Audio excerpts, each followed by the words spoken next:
Good evening. I'm here with head coach of Memphis, Coach Ken Wisenhunt. Coach, how does it feel to be back on the sideline calling plays? It's excited. You know, I love seeing the energy on our guys' faces, and I'm hopeful that we can have a good start tonight. Awesome. Thanks, Coach. Over to you, Lutz.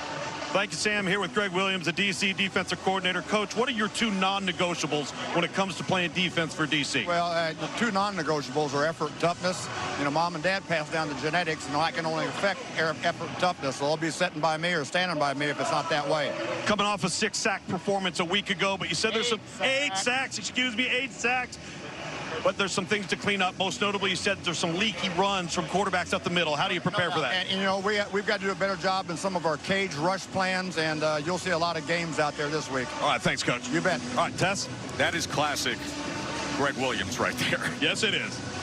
Hey, the home team, DC, decided to kick off to start this game. Second season of the UFL. The XFL and the USFL merged spring football leagues. Week number 2.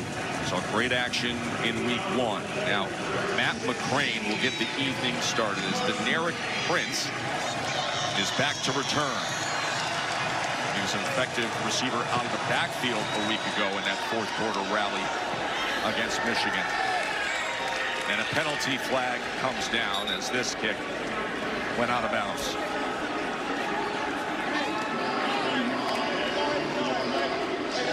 There is E.J. Perry. He was a superstar in the Ivy League at Brown University in Providence last week. He rallied Memphis when they were trailing Michigan by 14 points, put together a long drive to hold them within range. And he gets the start again. Remember, we saw both quarterbacks, E.J. Perry and Troy Williams last week. Talked to Ken Wisenhunt before the game. He said E.J. had the best week of practice he has seen since he's been around him. Expects him to play at a high level tonight.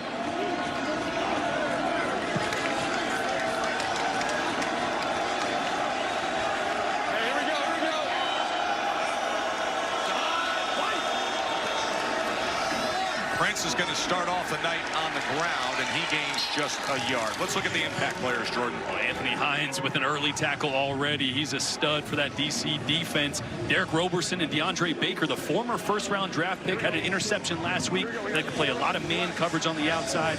Jacob Cabote, they brought him up, elevated him. Running back, they expect to get a lot of touches, and their +1 receiver who's got to make plays tonight, Jonathan Adams on the outside. He'll be matched up against Baker quite a bit. Second down and 8. Play action. Perry gets it out into space to Lassiter, and Lassiter is tackled at the 44-yard line. It'll be third down from there.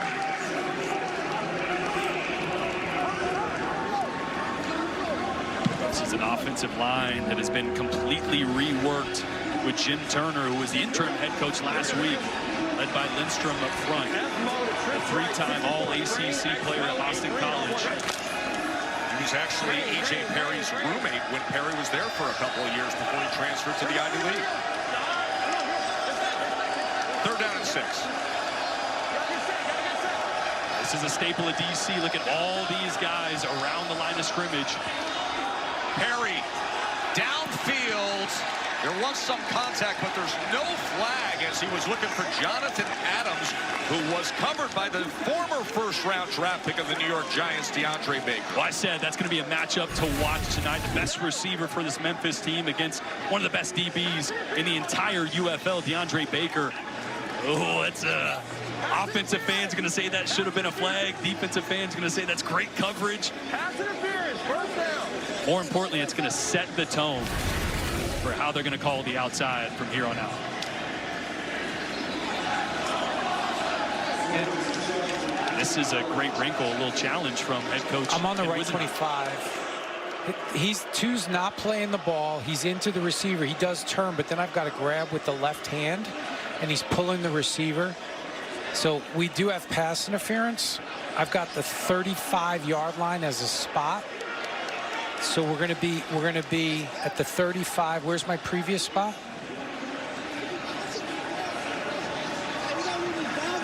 Correct. So we're going to go 15 from there, and to the plus 35.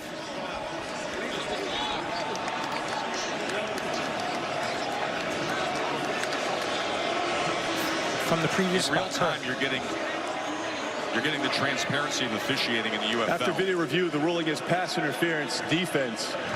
The penalty is 15 yards from the previous spot and includes an automatic first down. Memphis has 1 challenge remaining.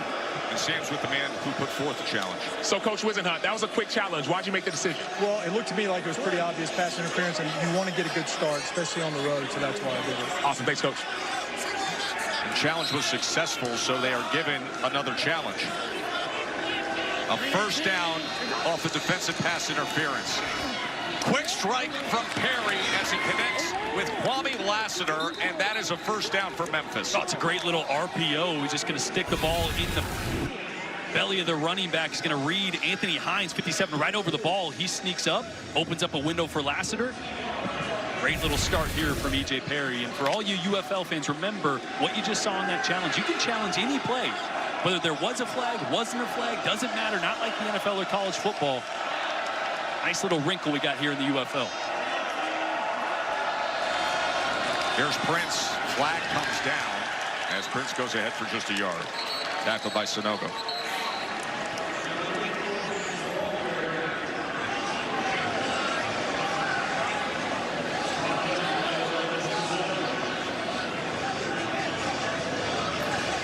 Illegal formation. Offense number 88 was an eligible player lined up, covered by position. 5-yard penalty from the previous spot. Repeat first down. You know, it's interesting because we heard E.J. Perry yelling for the challenge. He knew right away it should be PI moments ago. Hey, challenge! Challenge! Challenge! Challenge! Challenge! Challenge! And that challenge was successful. Well, I don't love that as a quarterback. How many times I've been yelling that to my coach? After the penalty, 1st and 15. And another flag comes in. Jason Autry heads up this UFL officiating crew.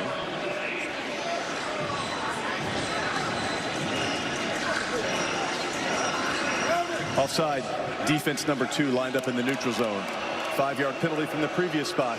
Repeat first down. And you're already starting to see this game plan with not new offensive coordinator, but offensive coordinator and head coach that's back in Ken Wisenhunt. They want to establish the run. Just 69 rushing yards last week on 24 attempts.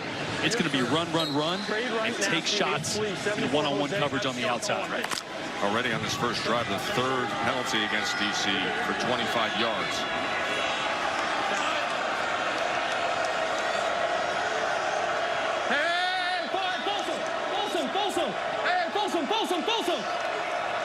Delta attack. Perry. And that was Eli Stove who couldn't control it. Nice little audible at the line of scrimmage by E.J. Perry. Saw free access where that corner is off about 6, 7, 8 yards. Trying to get a little slip screen. Ball was just a hair too high for Eli Stove to catch and run. Stove was playing it as if it was a lateral at that moment.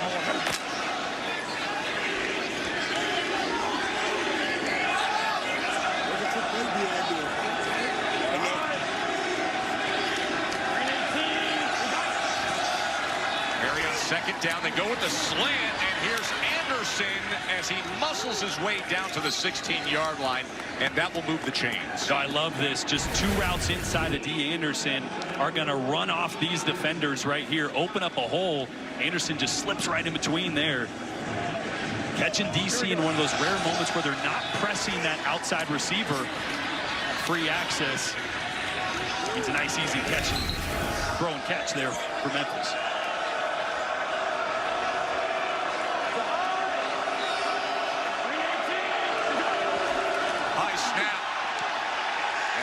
Just able to get it to the running back, Caboti, who will lose yardage. It's a really Derek Roberson who was there immediately with the tackle. And Roberson was all over the place last week, 2 sacks. But this is a great job by E.J. Perry. Just getting a hand on this. Look how high and hot that ball is. That would have been a huge negative play. You'll take a loss of a few yards over a loss of 10 or 15 if that goes over E.J.'s head. Great look at the chest cam. It's being worn by Anthony Hines, the linebacker for DC.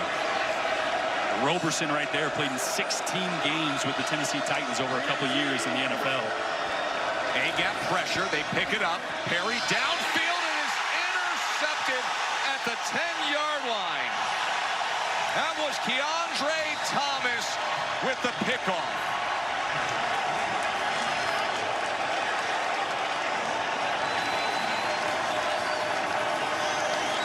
Great job by Keandre Thomas, playing kind of catch coverage. He's going to be off. Watch his eyes. He's in the top right corner of your screen right now. This ball is left inside by E.J. Perry. It's got to be out earlier, and it's got to be on the sideline. Thomas, because he's playing off coverage, is able to watch E.J. As soon as that ball is released and inside, he was all over it. Had a chance to hit Lassiter if it was on the outside. The first big mistake here after a good drive for Memphis. Keandre Thomas, the interception. He's a great player at K-State. UFL is brought to you by Freestyle Libre and by Progressive Insurance. Save when you bundle auto, home, or motorcycle insurance.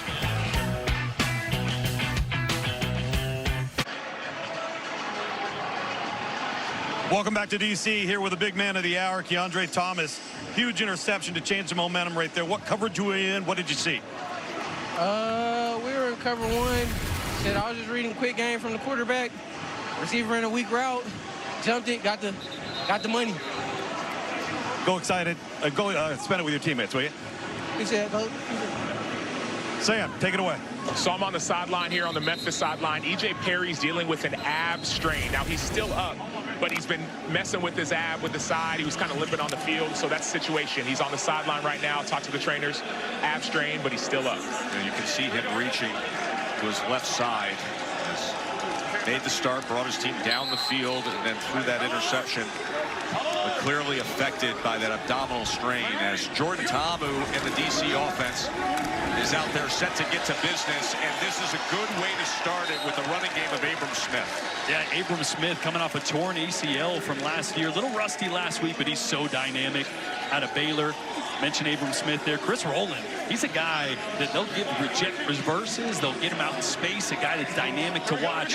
And then both the linebackers, Still Chambers and Zeke Vandenberg, the strength of this Memphis defense. 2nd and 1, Smith again, and that will move the chains. This is an offense that was a little up and down last week, right? As big as that victory over the Stallions was, it was led by the defense. Oh, 8 sacks. Yeah, Jordan Ta'amu was a little up and down, a little inconsistent through the air. That's not who he is, though. He's one of the best in spring leagues. He's a mainstay. He's a legend. XFL. Back in the day, was a player of the year, 2nd in UFL passing last year. Expecting a much better night. They're going to keep it on the ground with Smith, and this time he's met right at the line of scrimmage. Good play by Steele Chambers, the former star linebacker at Ohio State. 29 chair. 29 chair.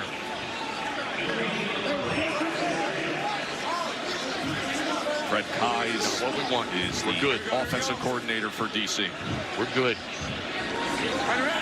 29 chair, you can hear the calls. The short pitch to the left side, and Smith is able to bounce it and then lowers his shoulders and is brought down to 47. Meanwhile, on the other side is Jared Ward. Here we go, still nickel, We got 3rd and 5. Let's go tight will auto. Tight will, hey, yeah, tight will auto. Yeah, you'd be fine if you stayed there. Yeah. Speed again. Speed gone for. Ready. 3rd down and 6. Ta'amu gets it out quickly, but it's incomplete. Chris Rowland was in the range of it. Yeah, Rowland had a step there, just a little quick out by both the inside slot guys. Ta'amu just missed him. I mentioned he was a little up and down last week. Just got away from him. So on comes Paxton Brooks, who was an excellent punter in the SEC. He was a 4-year starter for Tennessee. In fact, ranks 8th all-time in SEC punting average. And Isaiah Henney, a diminutive but fast return man, is back. As they nearly came right up the middle through that shield after it. Henney fields it at the 12. And able to split defenders and gets a good return out to the 25. Loops.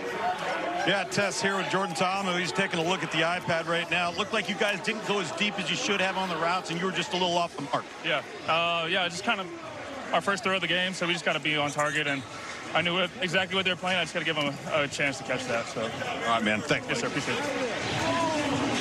Of course, we'll be monitoring to see how E.J. Perry looks as he was dealing with that abdominal strain, was the report.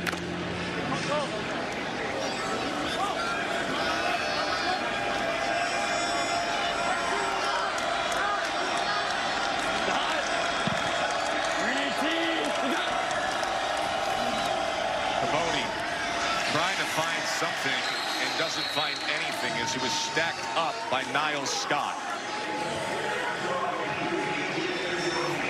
You can see E.J. grimacing a little bit. Looks like he's playing through some pain. And as a quarterback, anytime it's the left side, as a right-handed quarterback, that's worse. That's the side you're pulling with. You're rotating through. So. left slice read on the 1-1, right?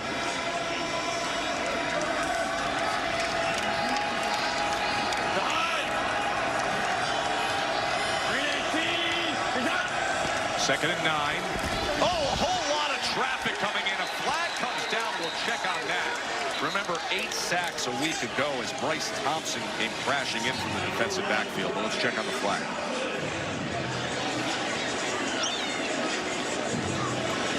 Offside.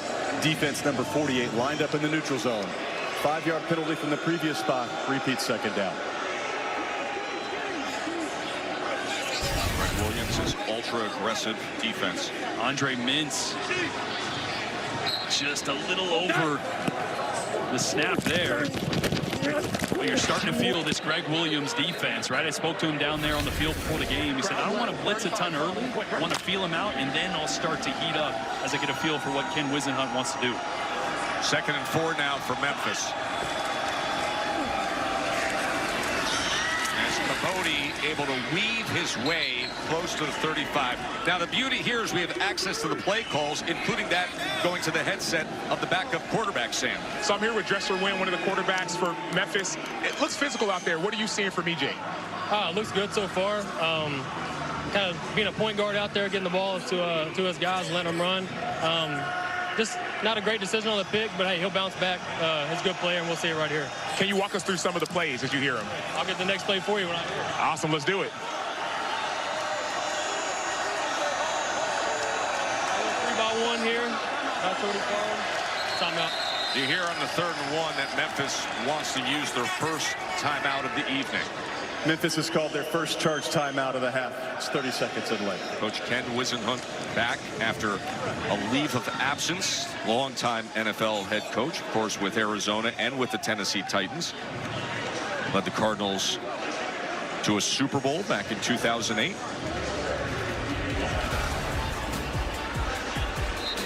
Presentation of the UFL will continue after these messages and a word from our ABC stations. Here we're starting quarterback E.J. Perry, 3rd and 1, 3rd and inches in the middle of the huddle. How do you feel? Good, good. What do you expect on this play? We're taking a deep shot right here. Let's go. Let's do it. Taking a deep shot. Let's go. I love this.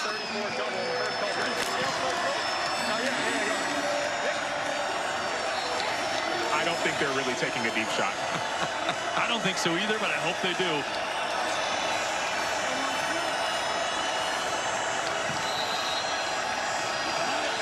Third and 1. E.J. Perry putting that out there. Probably thinking Greg Williams is listening to the broadcast. And E.J. Perry's just getting a head start on his coaching career, right? Tell the broadcast what's not going to happen. Lie to him a little bit, right? You never want to tell him what's coming up. It was just preemptive, right? So let's run that play, and then the next play, take a deep shot. This is the first, we call it E and 10, our first down, deep shot. Let me get with Dresser Wynn, see if they're really running a deep shot.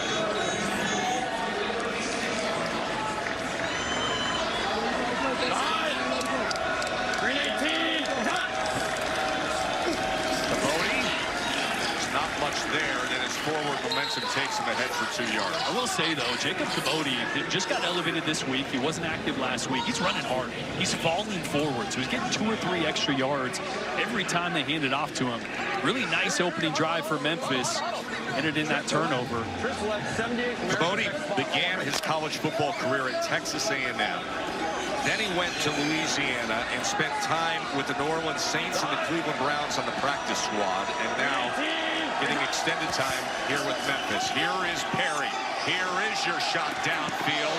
And that's a strike into the arms of Kwame Lassiter. Well done by E.J. Perry and Lassiter. Well, this is a guy, the coaching staff said they wanted to get involved. Kwame Lassiter, just a slot fade. It's a great job by E.J. Perry of holding the single high safety, looking right first, and then come back left, and it was right on the money. I think we're going to get a challenge here, guys. Yeah, they may take a look at the sideline there. Let's listen to Dean Blandino. Yes, you guys ruled catch. We're looking to see if it is. I've got left, and then it's that right foot. Do you have a shot of the right foot? Go ahead. Give it to me. Hold on. Go back. Go back. Go. Run it through. Left is first. Right's on the right. That's an incomplete pass. We have an incomplete pass, Jason. I'll give you the previous spot information. Incomplete. Incomplete. No catch. So that is Dean Blandino in the replay command center. Here's one of the things I love about the UFL, how quickly they activate on all of these replay decisions. We're on the third. Dean's the best. You can still hear him sorting through the spot of the ball. That's a great job of identifying it quickly. What's the down distance? E.J. Perry not too happy about it after a great throw down the sideline. From the 38-yard line for Memphis. So it goes from the big play downfield to a 3rd and 8. Here we go. We got trade left, 65. Here's X shallow swing on one, right? Stutter. Boy, he just went to Isaiah Henney, or excuse me, Elijah Stove, and said, you got the stutter. Stove is right there on the outside. You trying to double move to him. Here's your 3rd and 8. Perry being pressured, but gets it off downfield. And waiting for it and coming up with the catch is Eli Stove.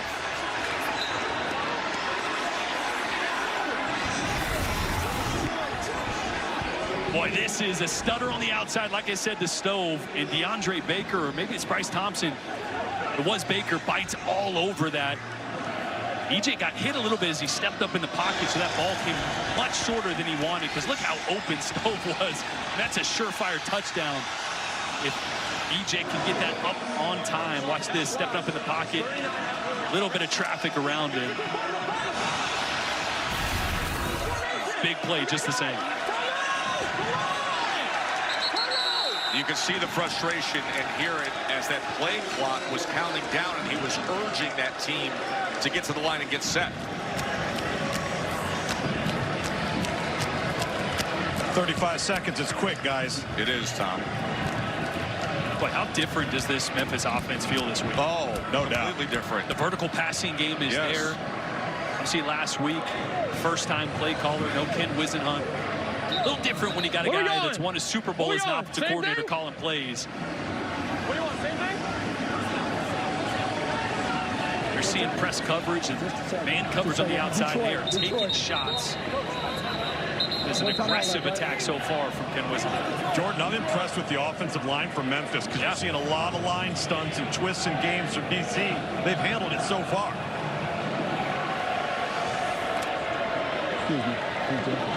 Yeah, no, I'm listening. Slice sucker. Last week, this was a little bit of a counter play. A handoff, get some big guys up front. Moving. Prince finds the hole. Prince inside the 10. 1st and goal, Showboats.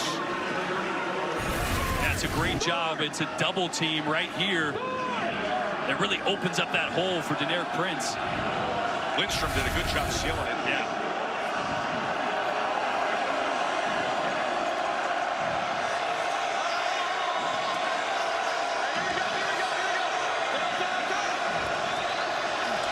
Prince again. And this time he is wrestled down by Bryce Thompson. Bryce Thompson's been all over the place. He plays corner. That's the 2nd time he's been in the backfield. Had a sack earlier that got called back because of the offsides. The neutral zone infraction that time. The TFL on Prince. Bryce Thompson, who has the single-game school record for the Tennessee Volunteers with 3 interceptions in a game from his college football career. You see the 2 coordinators or play callers, the head coach, Wisenhunt, the longtime coordinator, Greg Williams, on the other side. Prince is trying to work his way inside the 5-yard line. Maxwell made the tackle. Just 2 guys that both have Super Bowl rings for calling plays on their respective sides of the ball. 73 shot open. Going head-to-head here on a big 3rd down.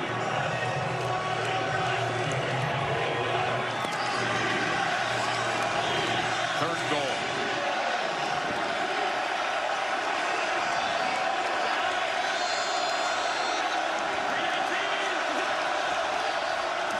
Perry, quick strike is incomplete as he was trying to connect with Jonathan Adams, but Kelvin Joseph, the cornerback who played at Kentucky, was there defensively. Yeah, former 2nd-round pick by Dallas in 21, all over this.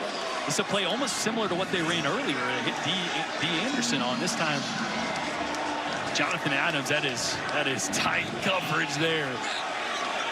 The last time there was a question, the challenge flag was thrown. Not this time. Kelvin Joseph comes up with the play. Just after leaving the SEC. You said drafted into the NFL. 26 games played with the Cowboys. Jared Thomas is the starting left guard as he is being tended to.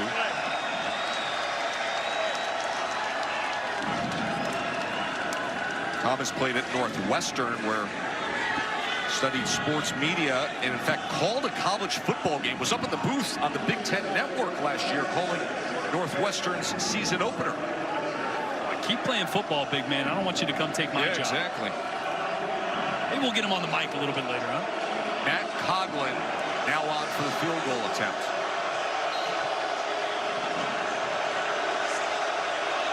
Just a short 22-yarder as he puts it through. So a well-managed drive by Memphis.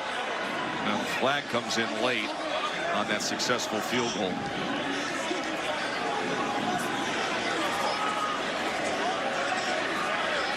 There's a little contact with the kicker. Yep, that foot got taken out.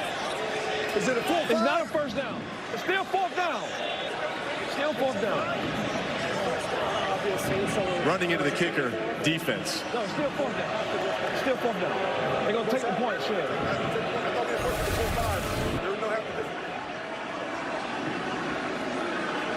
So Kelvin Joseph coming off the side there and just getting a piece of Coughlin. Penalties declined. The field goal is good.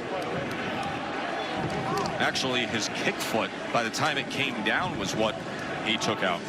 But they will keep the points on the board. So Ken Wisenhunt is back to business as the head coach of Memphis after a leave of absence. Of course, Ken Wisenhunt, long career, but he started off as a young man in Augusta, Georgia. And of course, our coverage of the Masters will begin this week. You see that grand old scoreboard. When Ken Wisenhunt was a teenager growing up in Augusta, he worked the 18th hole manual scoreboard at the Masters. That's pretty cool. So the Augusta native at the Masters beginning this week with coverage on ESPN. And he has touched that pageantry and tradition, working the manual scoreboard at the Masters as a teen. I don't think you would have had numbers high enough for what I'd get on a few of those holes. Yeah, exactly. Double-digit placards that you're trying to put into position. Mark me down for a 12.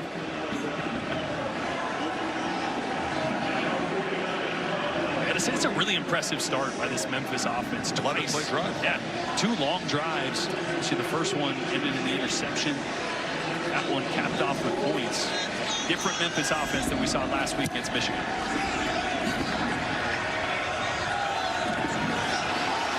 Here's Rowland on the return as he tries to change directions, taken down near the 25, and then that'll bring out Jordan Ta'amu.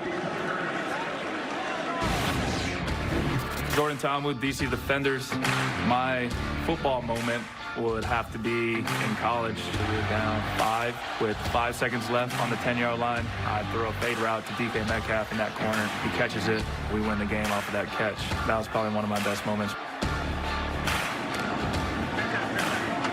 Jordan Ta'amu had so much success at Ole Miss. His senior year back in 2018, he broke the single-season school records for yards per attempt and 9 300-yard passing games. Now having a lot of success with DC as he's trying to connect it there with Powell, but it's incomplete. A guy that took the unconventional route. Yes. Starting at a junior college. You see all the experience he has had, both in the NFL, but then in pro spring football as well. Yeah, 6 different NFL teams he's bounced around, but I mentioned he's a mainstay in the spring leagues. Led the USFL in yards in 22, XFL Offensive Player of the Year in 23, second in yards and touchdowns last year in the UFL. Deion Jackson with the carry. As he gets into the 30-yard line, it'll be third down from there. We'll listen into the play call. Let's go spread right. Yellow tip, V under. Yellow tip, V under. Get ready. Hear that chip, right? That means that running back, Deion Jackson's going to be helping out in protection. Z unders coming from the left side, outside receiver.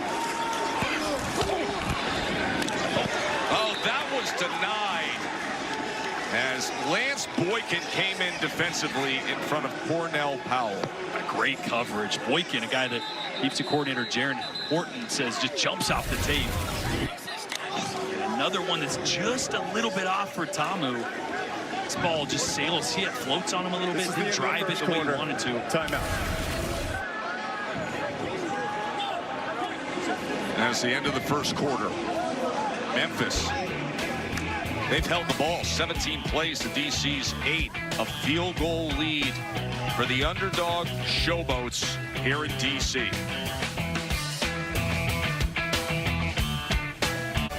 Action continues week 2 of the UFL. Tomorrow, the Roughnecks and Renegades will be noon on ESPN. And then it's San Antonio and St. Louis to round out the weekend. That'll be on FS1. St. Louis sure looked good week 1. Yes. Running the football. Them, the Stallions, DC, all kind of congregating as a few of the best in the UFL so far. But it's early. As we see tonight, Memphis not looking like the 2-8 team we saw last year.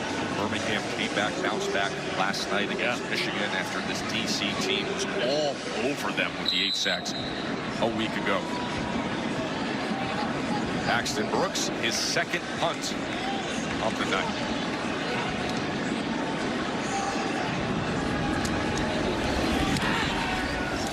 As he knuckles this.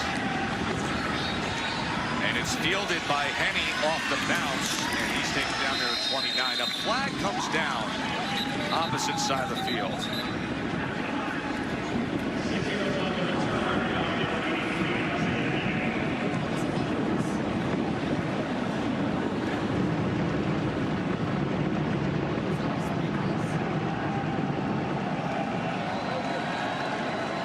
The kick. So we gotta go for the end of the kick. Okay, during the kick, 28 receiving team. Yeah, into the kick. During the kick, holding, return team number 28. The penalty is 10 yards from the end of the kick. It'll be first down Memphis. Let's bring in our ESPN betting analyst, Aaron Dolan. Aaron, I look at this over-under total, and I sit here, and we got a field goal on the board. That's it. UFL's been trending unders this season. That it has. It's 4-1 to the under so far. San Antonio Arlington was the only game we saw go over the projected total, and that, of course, was with a field goal with 19 seconds left. So, yes, unders have been a trend, and this is a trend that goes back to even last season, and that's why we've seen this total drop from 36.5 to 31.5. And I see you posted that live number there on our graphics. Is that, Aaron, that over-under live number, that thing's dropped down? What I see, that 31 and a hook there? As for the defenders, they're laying 2.5 points now. Here we go. Off right. So DC is minus 2.5 on the live action. Over-under came in at 36.5 on the close at kickoff, and it's 3-zip here in the second quarter.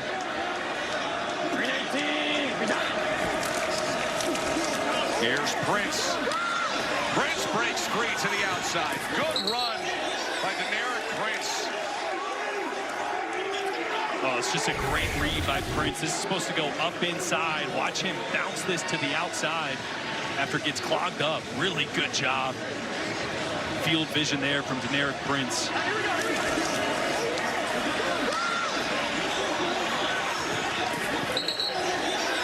On that big hit by Taylor Hawkins at the end of it. Prince, a guy that was on the Dolphins practice squad last year, just needs more game tape and put together a couple plays like that. He's going to get another look. Played 2 games with the Chiefs a couple of years ago. Here he is again. Oh, what a move. Flag comes in.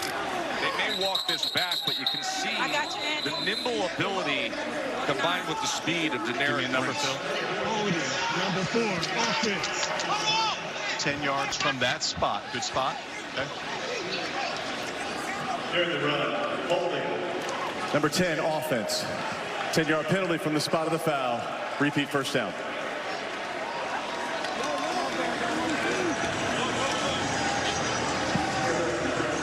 Good to have Ken Wisenhunt back to action. So many were concerned when he took the leave of absence, but had a great visit with coach this week. He's excited to be back. Great.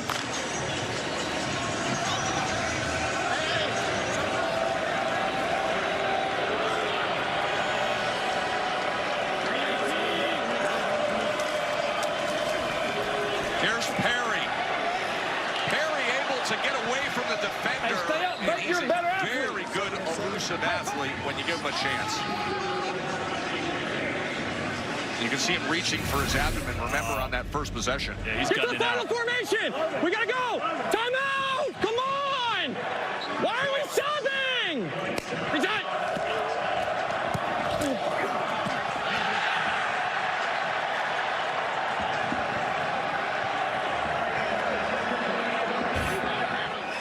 That was E.J. Perry on the last drive, and that is what the son of a football coach sounds like. Oh, no doubt. His father, E.J. Perry II, was a legendary high school coach for years in Massachusetts. In fact, E.J. played at Andover High for his dad, and as a senior was the Boston Globe Player of the Year.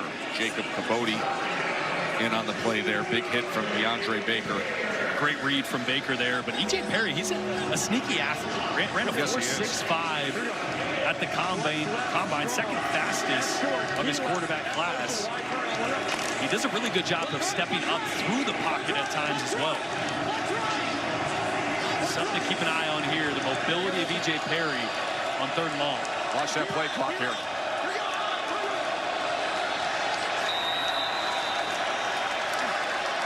Memphis has called their 3rd and final timeout of the half. It's 30 seconds. Earlier. Correction. Media timeout. 35-second play clock in the UFL.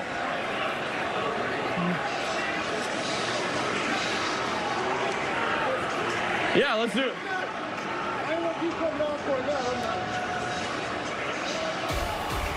Take a break.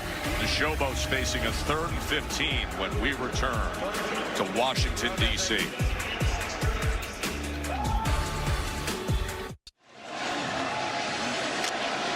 Well, Memphis has exhausted their timeouts. Play clock was running down moments ago. Now E.J. Perry facing a 3rd and 15.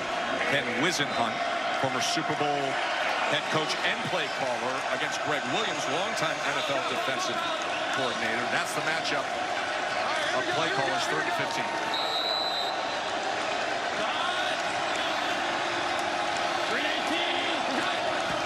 Here's Perry. 4-man rush. He's going to check down out of the backfield. Capote can't get anything at all. Anthony Hines was right there for the tackle. Yeah, Hines is so good, man. One of the best in the UFL. Had a monster game last week as well, making another big tackle. Here with Greg Williams, you said that was one of your adjustments from last week to come up, make the tackle, keep the ball in front of you. Yeah, the big thing that and how we went across, that we crushed the pocket and made the quarterback have to throw quick and hot. And they tried to pick the linebacker. They don't ever call it a pick. They call it a rub on offense, but it's a pick. But Hines did a great job, and that's who I alerted right before the play. We saw how wide he was. Heinzer don't get picked, and he didn't get picked. It was a nice play. Good stuff, Coach. Hey, Jordan, rubs on offense are legal, right? Oh, picks are legal. What are we doing? Here's Chris Rowland on the return after an absolute moon bomb of a punt by Matt Mengel. Went for 50 yards. Hey, Sam Acho is up in the booth for Memphis. And I'm standing right next to the defensive coordinator for the Memphis Showboats, Jaron Horton. Coach Horton, what are you expecting now in this drive? Right now, it's been all 11 personnel, so we're trying to see if they're going to come out in 12 personnel or 20 personnel and see if they're going to try to give us a different look. So 20 personnel, 2 backs, 12 personnel, that's 2 tight ends. He's saying big nickel. Tight nickel sting 3. Tight nickel sting 3. Hey, nickel right, nickel right. Hey, give me this, give me this, give me this. Yeah, tight nickel sting 3, tight nickel sting 3. Did they do what you expect? We're gonna put 20 in a pressure right here. Hopefully we can get them to run into them. DC's only had 8 offensive plays. That's what we're getting. That's good. That's good. That's what we're trying to get right there. Trying to nickel. Yard and a half. BJ Hall with the tackle. Tight wheel 56. Tight wheel 56. All right, so 2nd and 9, 2nd and 10. We're probably thinking another RPO. Potentially we're playing cover 6 right here. Quarter, half, quarters to the strength. We should be nickel left, nickel left, nickel left. Hey, alert the shot, or RPO. Shotgun near. Why shot? Flip indicated, flip indicated. Condensed set. Here we go. Alert shot. RPO. It's the game. And a great run fit by Memphis to set up a 3rd down. Let's bring in Memphis's head coach, Ken Wisenhunt. First of all, Coach, great that you're back. Everybody's thrilled to have you back on the sidelines. Assess things so far with your team for us. We're fighting. We're doing a good job. We just got to clean up some of the little things because we've had some opportunities. Obviously, we've had a couple of penalties, and we've not done great with our timeouts, so we got to work on that. But I like the way our team's fighting and working. Coach, what's working in the run game so far? We're getting good on the zones, on the outside zones. We're getting good movement, and we're hitting the crease. Those have been working. We just got to keep, we got to keep doing things, mixing them up and making plays. Now, there's a completion on 3rd down to Ty Scott. Flag is down, most likely offside. We will check on that, but the completion on 3rd down, and Coach, likely moves the chains. Yeah, Coach, real quick, one more for you. How's EJ's health? He was complaining a little bit about this left side. Is he doing okay, gutting through some pain? Yeah, he's doing okay. He said he's good to go, which, you like that, the competitive side of him, so we're going to keep him in there right now. Ken, we'll let you get back to work. Thanks for the visit. You got it. Thank you. The 12-yard reception to Ty Scott on 3rd down, so it's a 1st down for the defenders.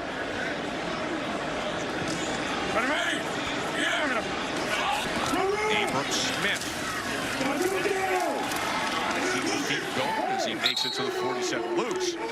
Got Tess here with Mike DeLillo, the backup quarterback for DC. Just want you to walk us through what you're hearing from Coach Keiss up in the booth, what we could see coming up on this next play. Yeah, right here we're going to have a full max protection here, 7-man pro.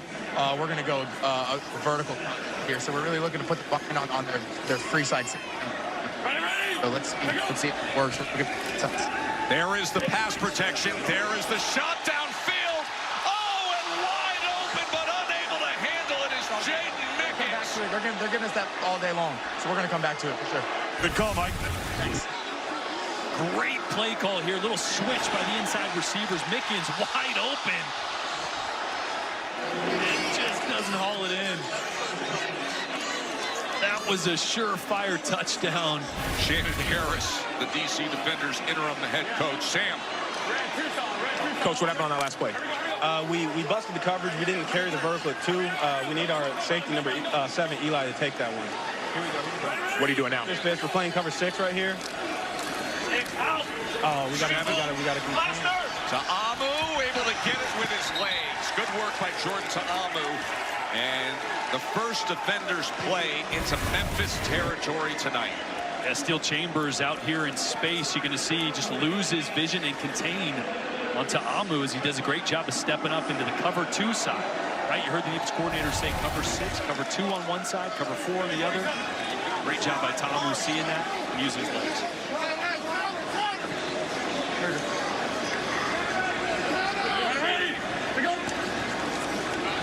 Play action. Ta'amu with time and gets it complete to Chris Rowland. Boy, look at the play action.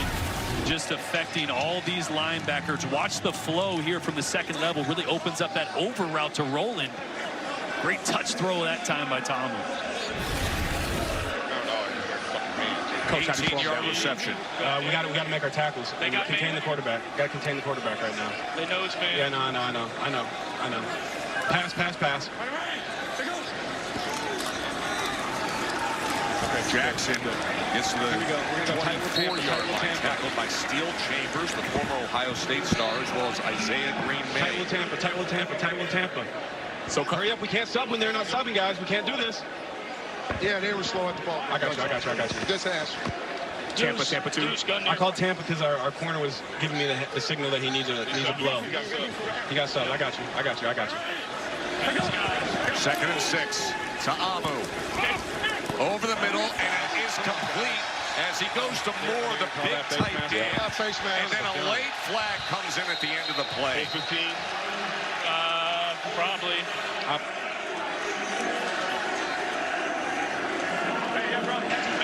So we got a face mask. We don't see a number on it. Nope.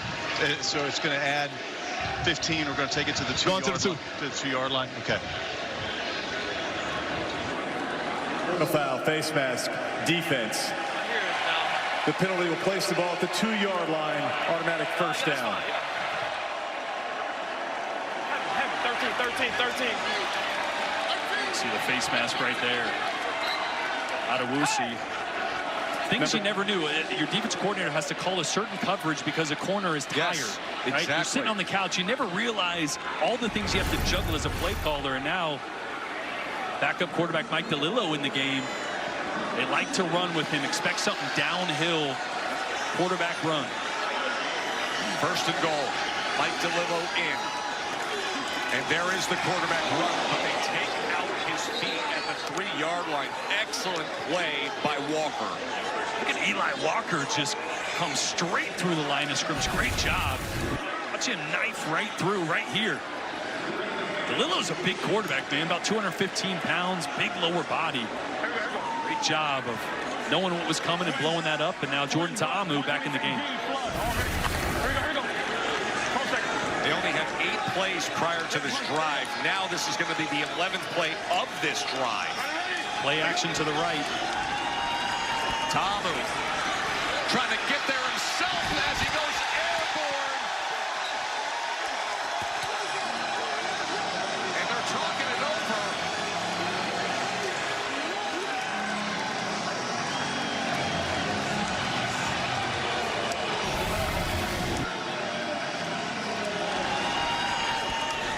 They're saying short of the goal line. What the effort going airborne. Ball was in his right hand, though. Great look here from the chest cam. Ortho home defense conversion attempt will happen after a score.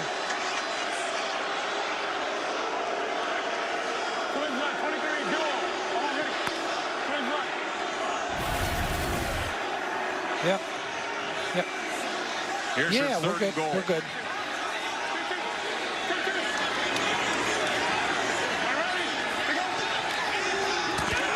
Wow! Massive tackle for loss by P.J. Hall. Boy, P.J. Hall, the big man, 6 foot, 300 pounds, the former 2nd-round draft pick, number 57 overall at Oakland 2018. Still living out the dream here in the UFL with a big stop on the goal line. And right before that play, we saw Dean Blandino giving a look at that play, and he said they were good. The spot was short.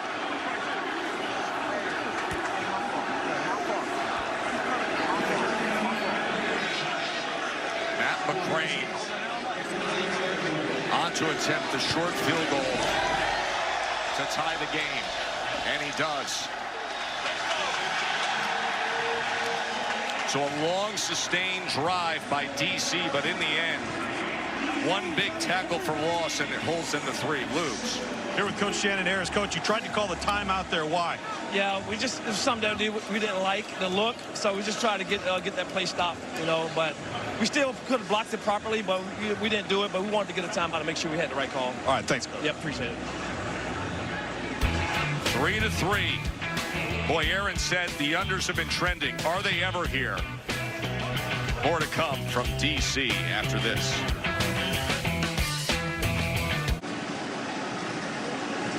Tied up back here in D.C., and of course we've got the infamous beer snake, guys. Now, it's in its infant stages, right? It's about a quarter of the way up. You take a look at the beer snake signs. We had to get our big brain out and put together some numbers for y'all, but look at the weight of it. Look at the one there at the bottom. A 50-foot snake's going to weigh about 75 pounds, and these fans here in D.C.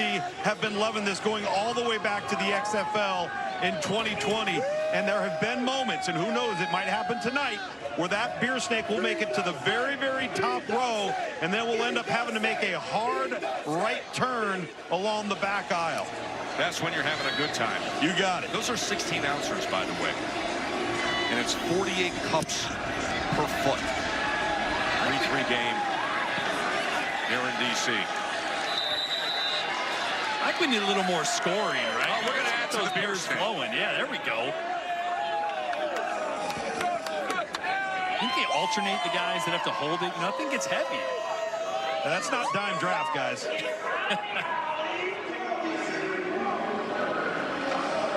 By the way, Evan Diaz is the name of the guy who's the anchor point for the beer snake.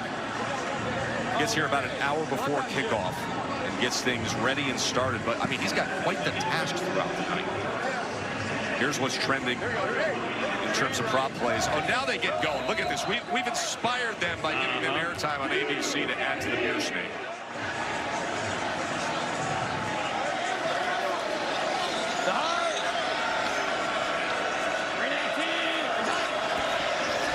E.J. Perry on first down. As he goes over the middle and gets it complete to 6'6" D. Anderson.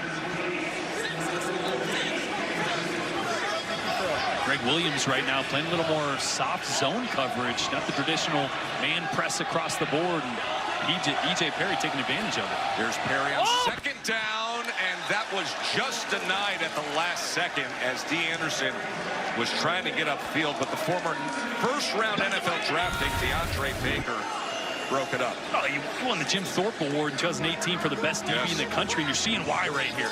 Undercutting that slant route, getting the hand out. It's a good ball, accurate, but Baker all over it. Of course, you and I often covering the SEC. His 4 years at Georgia, he only allowed one touchdown pass. Is that good? That's pretty good. That's pretty good.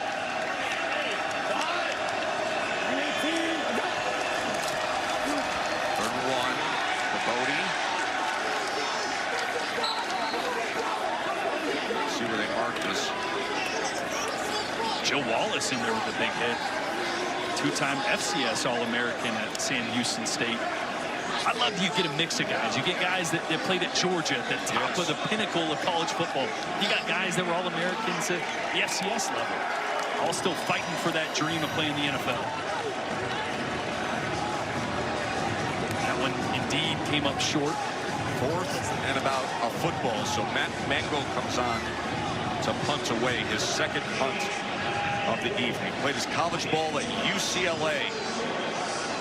Newcomer to the team this year from Memphis. Last played in 2023 with Pittsburgh.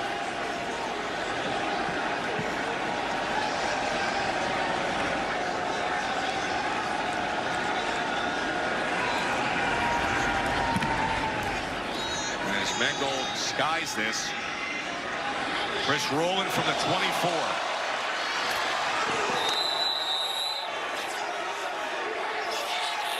Some exciting stuff coming your way right here on ABC tomorrow at 3 Eastern. It is the Women's National Championship game.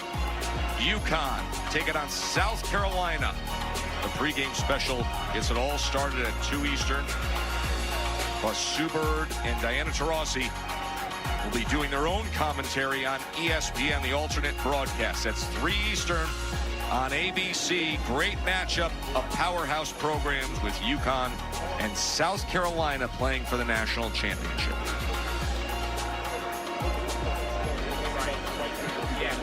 Personal foul, unnecessary roughness. Kicking team, return team, number 27. The penalty is 15 yards. Will be first down. Big crack back block there. Kelvin Joseph. Oh! Try to take that out of football, right? If you can't see a guy coming, if you're outside of his field of vision, they don't want you putting a lick on him like that. But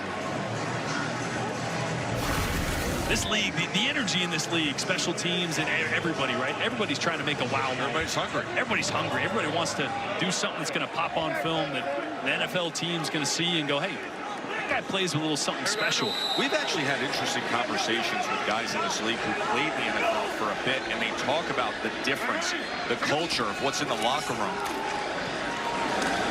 Here's Abram Smith as he tried to cut back against the grain, works his way to the 15-yard line. One conversation we had recently, somebody said, you know, you sort of learn lessons. There's no complacency in the UFL. Nobody is where they want to be. That's right. I played junior college ball. Nobody that plays junior college wants to be at junior college. They want to play D1. They want to be at a different school. Just like here in the UFL, nobody wants to be right here. They all want that second or third opportunity in the NFL, or like some of these FCS guys that never got that first chance, they want to prove they belong there. We come up on the 2-minute warning. The defenses this is have the 2-minute warning. 3-3 here in D.C.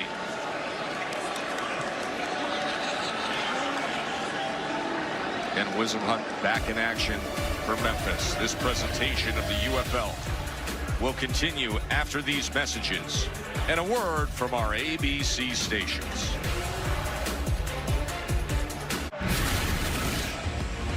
Well, Abram Smith just had a carry for Washington. He had one of the great performances in spring pro football history. That's when he went for 218 yards back in 2023 against St. Louis. Had touchdown runs of 62 yards, of 70 yards. And, you know, you think of the long history of spring football and some of the notables, like guys like Herschel Walker and Mike Rozier, Marcus Dupree, some of the greatest games they had in spring football history. And Abram Smith's right up there. Yeah, you can put him right up there. Had a 218-yard game. Yeah, they need a little more out of him tonight, just 25 yards. Now in the 2-minute drill, they do have all 3 timeouts, so they don't need to necessarily push the pedal to the metal here. By the way, he also had one of the greatest Sugar Bowl performances. He had 172 yards in Baylor's winner for Ole Miss back in 2022.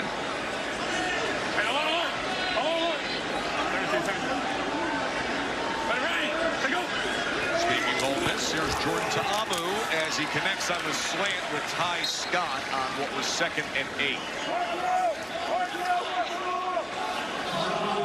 71 Gators. Fred Kai's the play caller.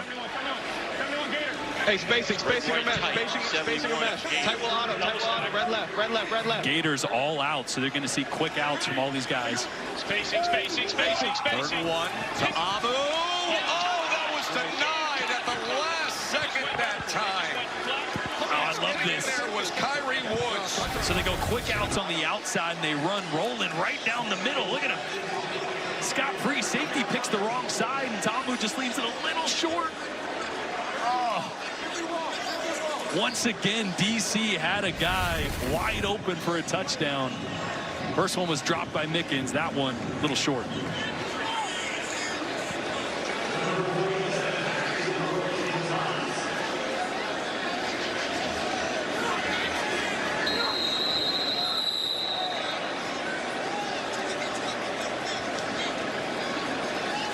Play game.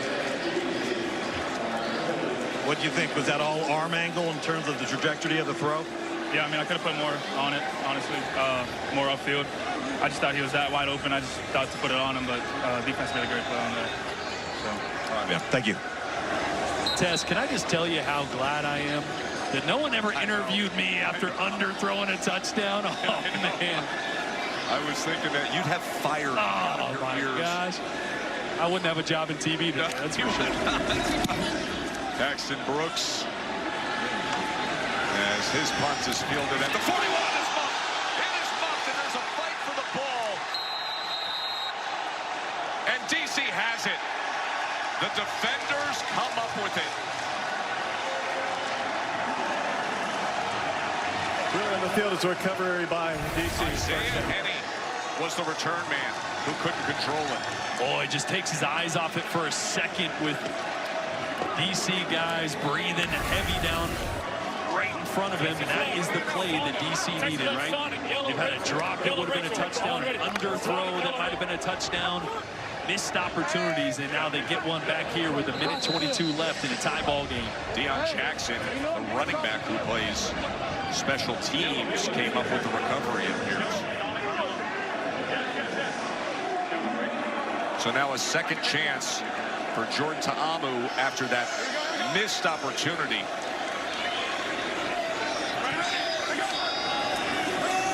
Ta'amu looks this way as a vehicle to go downfield and once again unable to connect with Powell. So he pumped to the left before he took the shot, and it's incomplete. Boy, it just hasn't been super sharp tonight. That time, great pump. He moved the corner, got him to bite, and just behind on that one. Here's what happens when you're a quarterback and you start to try to place the footballs. Because your guys are so wide open, you're like, okay, don't overthrow them. You short arm it. You guide it. You guide it, and it comes up short. That's 2 times in a row. DC has a touchdown.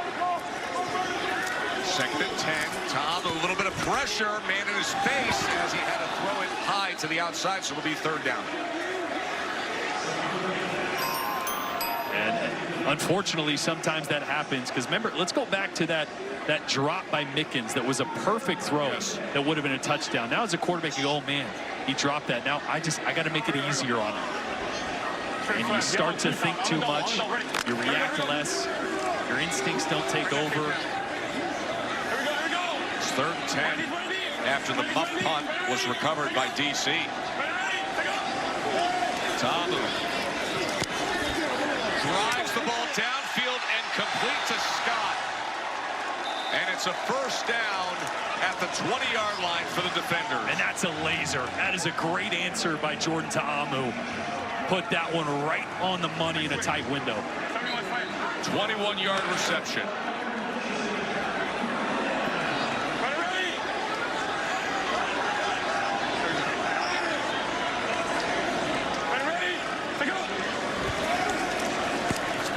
Ta'amu going to go underneath. This is rolling again. Now DC does have 3 timeouts remaining. Yeah, probably use one here. Give me a... DC has called their first charge timeout. Please put Shannon 43 Harris, seconds the on the interim clock. head coach. And after leaving a few balls short, I love seeing Ta'amu step into that. Look at this. He's going to hitch up, one more hitch, and rip this one right in a tight window. Right on the money to Ty Scott. Ty Scott, who has NFL camp experience with Seattle and with Kansas City. He hit him in the head.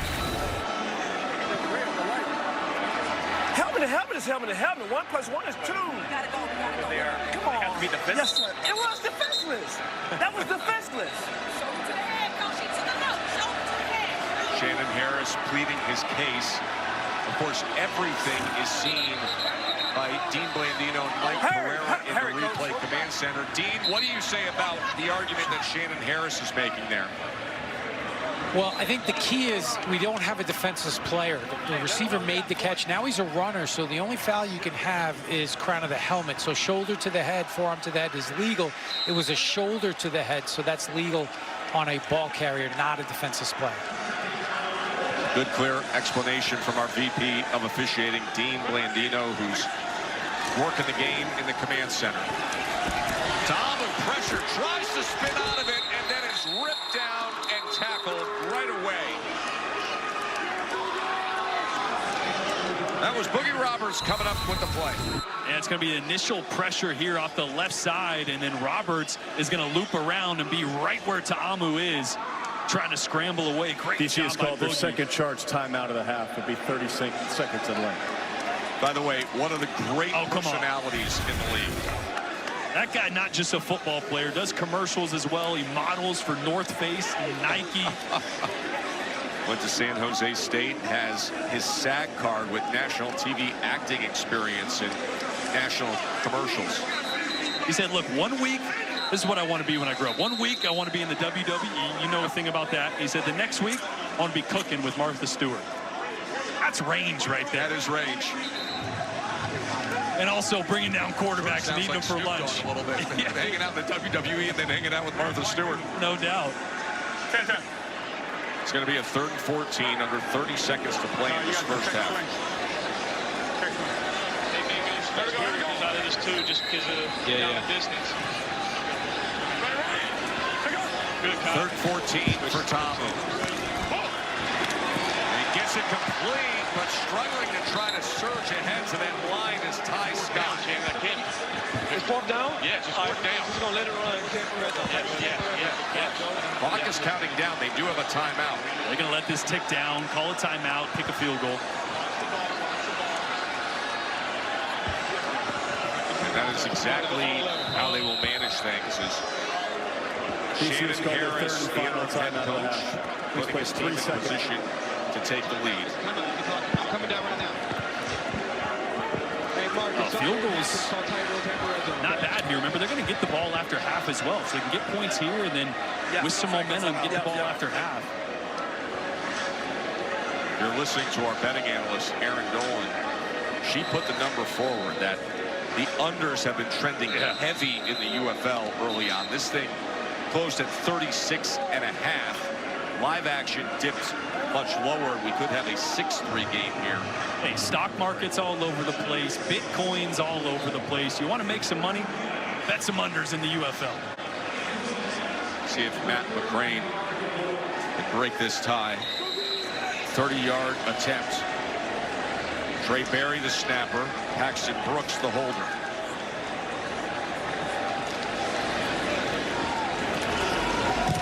McCrane. Up and through.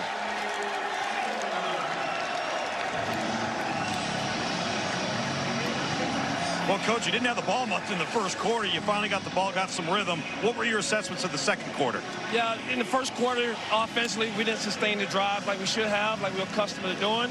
And we left the defense down the field way too long. So we got to be better at sustaining drives offensively and keep the defense fresh and let them sit on the sideline because we know what we can do up front with our guys when they're fresh. You know what I mean? So the second half, we got to get established run again. And then we got to come out, and then we got to put points on the board with touchdown, not field goal. Thanks, Coach. All right, thank you. Over to you, Sam. Coach Wisenhunt, low-scoring game. What's your feeling about how it's going so far? Well, I think we started good. We had some good plays early in the first half, but I think we've missed some opportunities here as we went along, you know, and they took advantage of it. So we're going to go back in here, regroup, come out. We're excited. We're ready to go. Hopefully we'll get some points. What's the message to the team at halftime? Well, I mean, you're playing against a good team. And, you know, right now where it is, we're down a field goal. We shouldn't even be that. But we've had our chances. We made some plays. We just got to work some things out, and we'll be ready to go. Awesome. Thanks, Coach. Thank you. I think both teams feel that way, that they had their chances for more. But it's been field goals here at Audi Field. 6-3. Home team on top. I'm going to tell you all about the beer snake when we return. I'm here with Fred Keiss right now. He's going over the game plan with Shannon Harris. What are you wanting to accomplish here to start off the third quarter, Coach? We just have missed opportunities. I mean, we're getting it done, but we're not getting it done. We had a couple of missed assignments down there at the goal line to bust them. We had too many drops. Tamu's playing really well. We just got to catch the ball, block, and we're going to get out of here. Get back to the running game here? Yeah, we definitely got to start back with the running game and get our tempo going. All right, thanks, Coach. Thank you. Sam? So a little bit of a different perspective from the Memphis locker room. They actually think that they have opportunities to pick the ball off from Jordan Tamu. They talked about his inaccuracy. They said he's going to throw us the ball. So defensively, they're hoping for interceptions on this first drive. On the offensive side of the ball, they said they are one big play away. That was Ken Wisenhunt's message. We are one play away. Stay the course, stay together. What do you think of that reaction from Jaron Horton, the defensive coordinator of Memphis, and what they think they can take advantage of against Tamu? Well, it's a double-edged sword right now, right? Tamu is definitely a little inaccurate, so there is an opportunity to pick it off and get a turnover, but also there's been 2 or 3 times there should have been touchdowns because guys were wide open. So schematically, I think Horton needs to get back into a little 2-shell, keep everything in front, limit some of those explosive opportunities that have been there so far for DC. Penalty here as that kick did not, I believe, get to the landing zone. Progressive. Here are the Progressive first half stats. Yeah, it was a tale of 2 quarters, right? Memphis Showboats started hot in the first quarter, bunch of yards, bunch of drives down the field, and then kind of got cold in the second quarter. It was all defenders from there on out. So the adjustments at halftime could be paramount to see which team or which offense shows up. We saw some good and bad from both in that first half. There is Jordan Tamu. Talked about his great football memory and moment being his 2018 season with Ole Miss. And a long time pro player, spots in the NFL, and a long run in spring football. We'll start with Jackson. Jackson gets it out to the 47, tackled by Jalen Allen. See, those big opportunities that DC has missed so far have really come when Memphis is in a one-high defense. One safety, they've been able to move him, get guys open. The reason Memphis gets in one high is because DC starts to run the football well. So the more they run the football, the more those shots will start to continue opening up for DC. 2nd and 3. Jackson is driven back that time. That was Zeke Vandenberg, who had been the FCS Defensive Player of the Year when he was starring at Illinois State.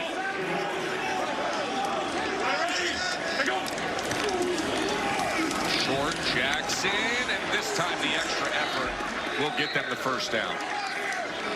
A big collision there right at the sticks. Eli Walker came down from his safety position, just didn't wrap up. Deion Jackson, and here's the tempo that offensive coordinator Kais said they wanted to get back into for DC. Jackson again as he makes his way down to the 43-yard line.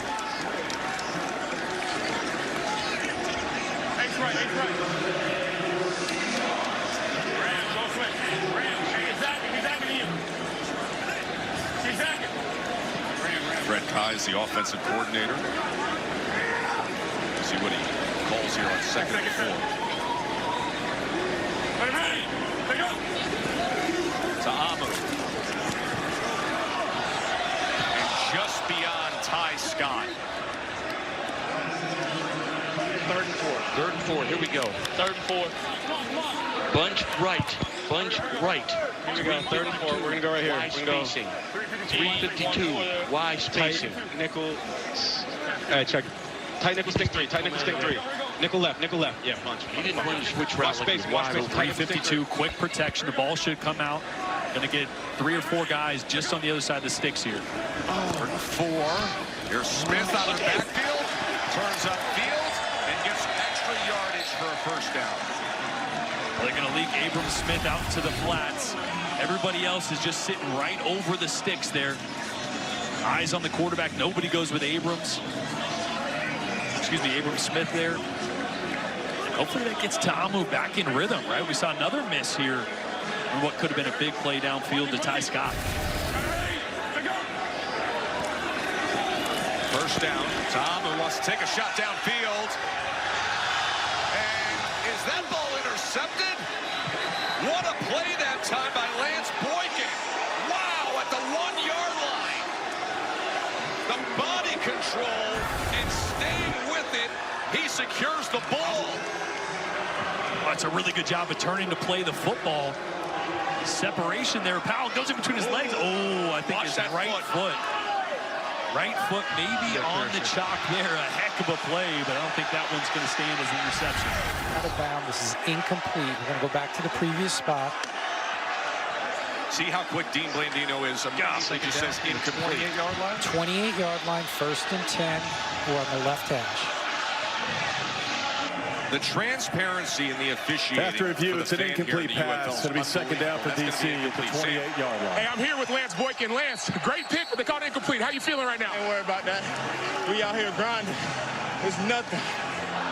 What's next? We're going to keep balling. You going back out there or you taking a quick break? That's what I do. I'm going to be back for sure. Appreciate it, Lance. Oh, yeah. What's next? They got oxygen on the benches down there? I think he's more tired from the celebration than he was the actual interception. He just covered a man for 28 yards, made a juggling catch, and then is willing to talk to Sam Acho. Amazing access. 2nd and 10. That ball was incomplete. It'll be 3rd down. Just looking for Antonio.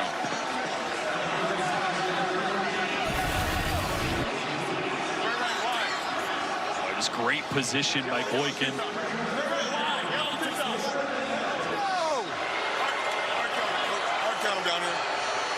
Is it in the goal? Where is it? Third down 10.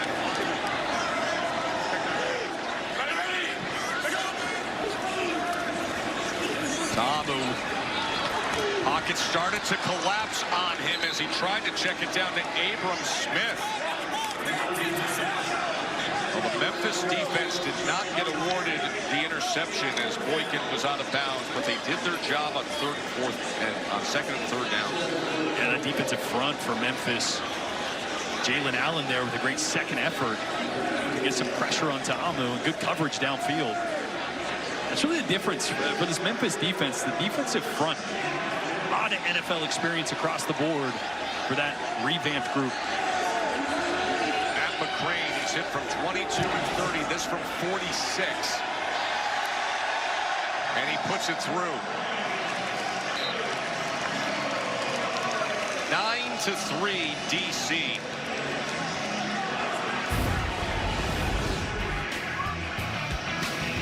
There's McCrane. A lot of NFL experience with Arizona, the Raiders, the Steelers, and here having a good night for the DC Defenders.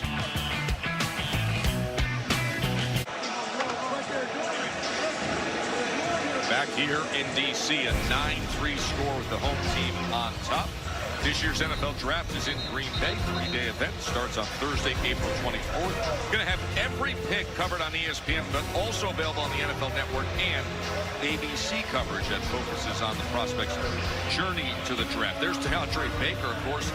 He was a first-round pick in the NFL Draft back in 2019. They might get a beer snake going in Green Bay for the draft. I'd like that. Yeah. It's a great idea. I mean, shouldn't they be universal? Shouldn't every stadium be at least attempting it? Should be mandatory.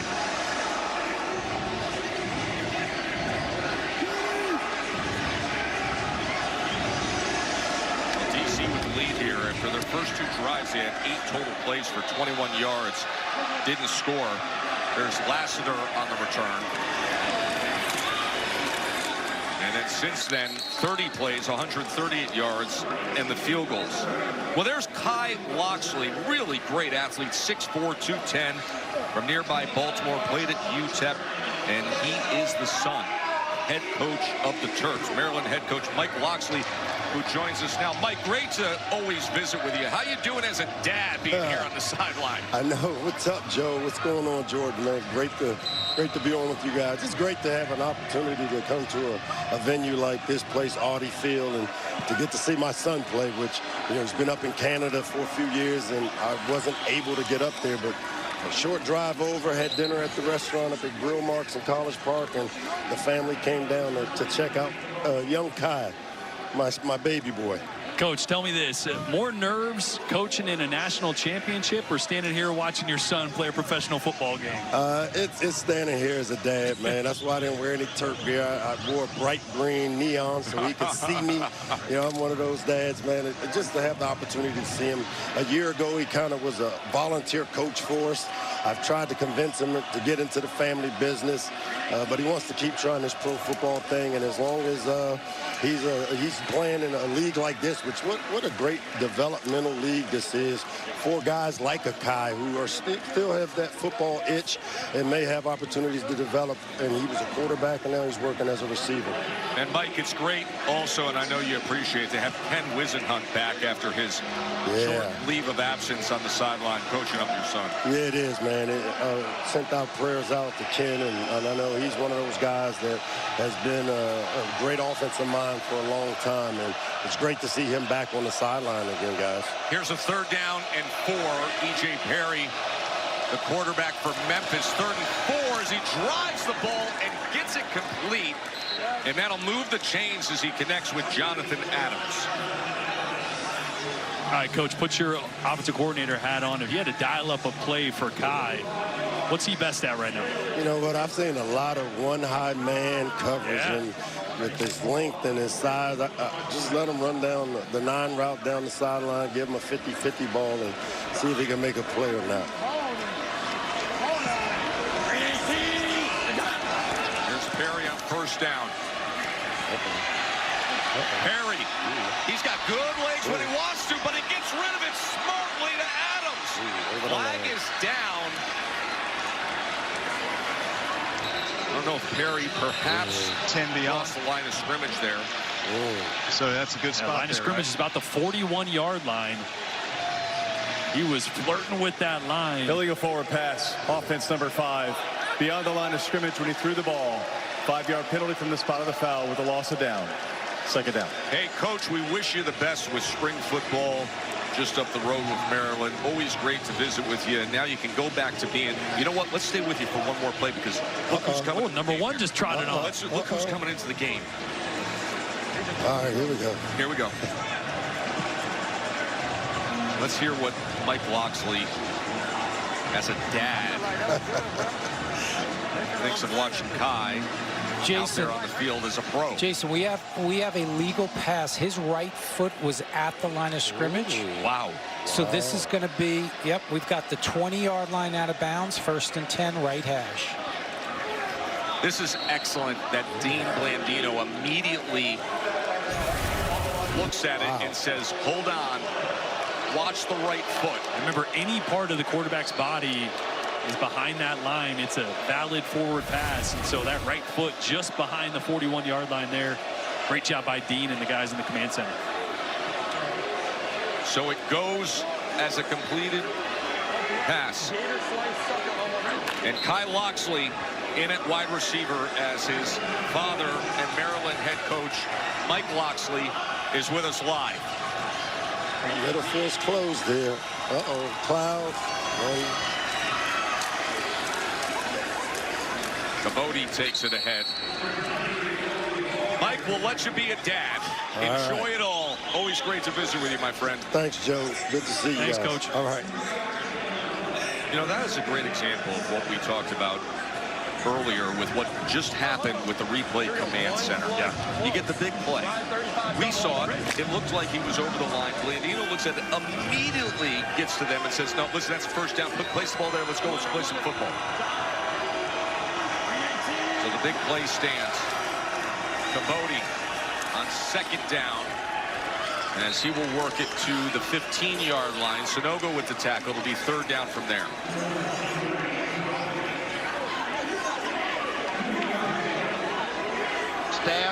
This is where Memphis has not been able to convert.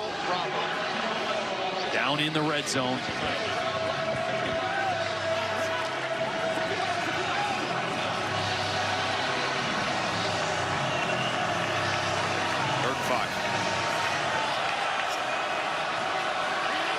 And coverage. Perry incomplete. It was just to the outside of 6'6" D. Anderson. Yeah, it looked like E.J. Perry wanted to work outside to Loxley, actually. Look, you see him looking far to his left, and then kind of late comes back to D. Anderson. He's got pressure in his face. I think he was kind of caught in between where he wanted to go with that football. He was looking at Loxley at first, trying to get coach and dad on the sidelines a touchdown to celebrate, but pressure ended up closing down on him. And another stop by this DC defense in the red zone. Matt Coughlin on for the 33-yard attempt. In his pro career, he's missed only 3 field goals out of the 40 pro attempts. Last year was most accurate in the UFL. And he brings it to a field goal margin. A big play by E.J. Perry to put them in position. Good ruling by Dean Blandino, and a field goal secured for the Showboats. In the A gap. On the other ones, on the second play, the ball's going to bend all the way out the back door. You follow me? Make sure the other guy knows. It's going to be A gap. Look inside first on double. Look to bend it outside on sucker. All right? 35. That's right. So you'll hear 35. And it's Jim Turner, who was the interim head coach a week ago. Right? And then on the other one, on the sucker, you're going to bounce that ball. It's going all the way out the back door. And I'll show you that here in a second. Hey, they mugging on me. Memphis offense just came down the field. Big play by E.J. Perry to put them in position. I mean, both offenses had the opportunity to break through with touchdowns, but we just haven't had it. 9-6. Once again, the penalty flag comes in as the landing zone was not reached.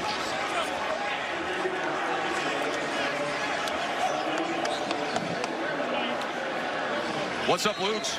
Hey guys, and with backup quarterback here, Mike DeLillo again. We're going to take you through a series here offensively. You got the call yet on this one, Mike? What do you got? Yeah, we're going to run some sort of under concept here. So we got a nub set to the tight end. He's going to run the corner out, and then we got a levels concept behind it. So we're working the corner back to the levels concept. So we'll see what happens here. You guys are really close, man. I mean, you've been an inch off here, an inch off there, left probably 3 touchdowns on the field. What's the progression read here for Jordan? We're going to start with 87 Ben Bresnahan. We're going to start on the corner out there, and we're going to work the under to 14, and then we're going to have a spray dig by the inside guy to our big boy post. All right, let's see what happens. To Amu. Let's see the progression. There is the first choice, as he said, was Ben Bresnahan, but he was well covered by Lance Boykin, who made that outrageous play moments ago that we thought was an interception and then overturned. Yeah, that corner is really an alert for the quarterback. If you get man-to-man coverage and you like it, take the shot. I don't love this one because the corner had outside leverage the whole way. Nowhere to really go with that football. If the corner is trailing or inside, you can leave it outside. That's a tough one. If I was Tamu there, move on to that under route, get 3 or 4 yards, get in a better situation on second down. And also Boykin's a big corner. Yes. He goes 6'2". So the tight end doesn't necessarily have a huge advantage there.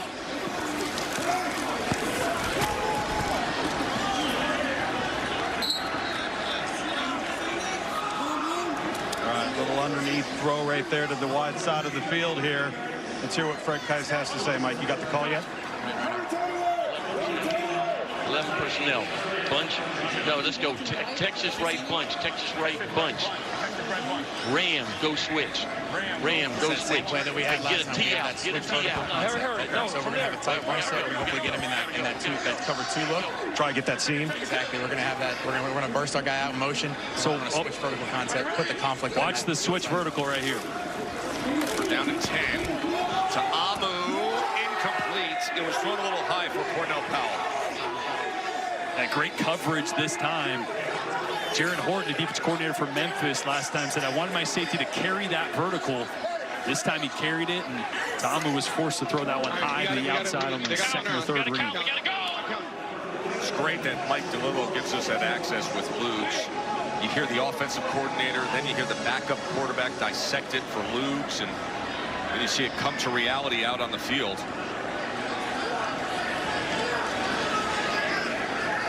Brooks' 4th punt of the evening. He turns this ball over, and it's fielded at the 12-yard line by Henny. Spins his way to the 19. That is where E.J. Perry and Memphis will take over.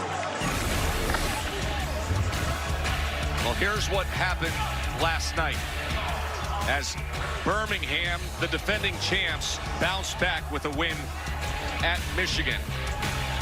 On another former Ole Miss quarterback, Matt Corral, with the big throw there after Alex Magoo, the starting quarterback, went down with an injury. To a former Clemson star in Kane, the receiver. So that's what happened last night as Birmingham bounces back after this DC team defeated them. Of course, tomorrow on ESPN, it's going to be Houston and Arlington. The Renegades look very good in week 1. Prince able to get the shoulders low enough to drive ahead just over the 20-yard line. You know, interesting, on the call earlier this week with Ken Wisenhunt, he said, I'm going to play both quarterbacks. Don't know when. It's been an E.J. Perry night, and I think it's going to stay that way.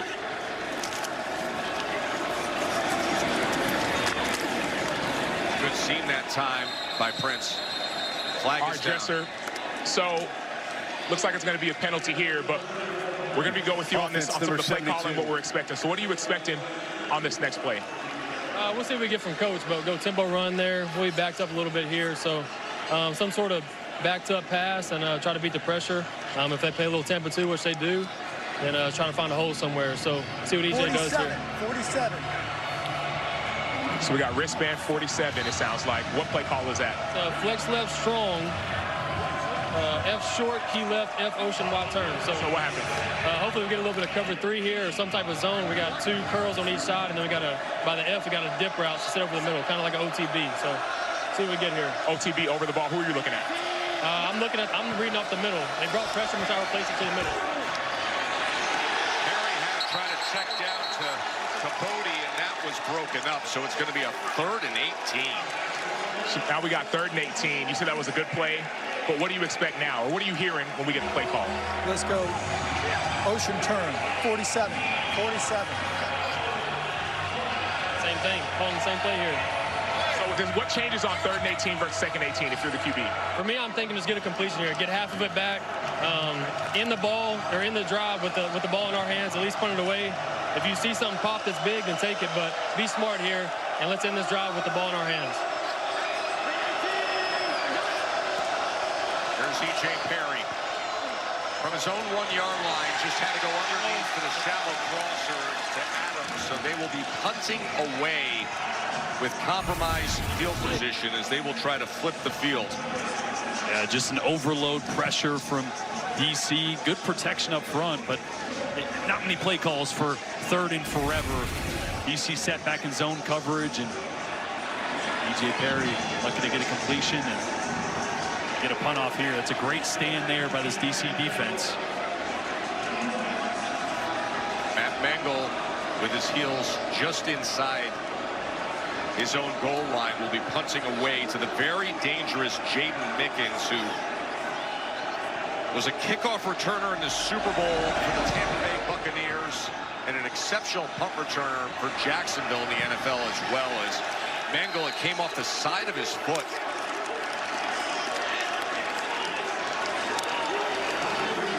Jordan, what are you thinking here? What are you hearing? Just gotta keep it in front of us, make smart decisions, and score the touchdown. Let's go. Let's get in the box. Get the call yet?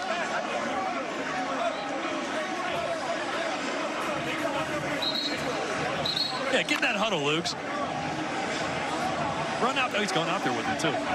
This is unbelievable. Tom Louisville is literally awareness running out with the offense. There we go.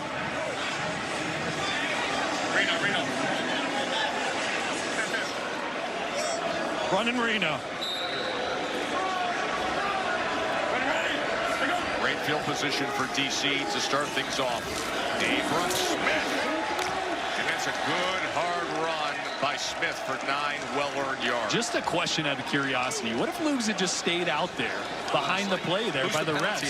You think, on us? You think they're kicking him off? Y'all didn't see Luke run into somebody while he was trying to run out there, though. Luke, you have the awareness, Luke. Come on. Watch Luke's here. Little contact. Luke, you gotta have some awareness. In the chin. Jaden Mickens. Please get our analyst out of the way, says Mickens. Well, if you notice, guys, there was no fumble, and a lesser athlete would have gone down. Smith goes ahead for 5 yards and a first down for DC. Trying to add to their lead here. Final minute and a half of this 3rd quarter. Smith really getting fed the ball now as a penalty flag comes in from the back judge. Got too many defense, too many men. And they'll want to take that, yeah. Too many men on the field, defense, 12 players doing the down. 5-yard penalty from the previous spot.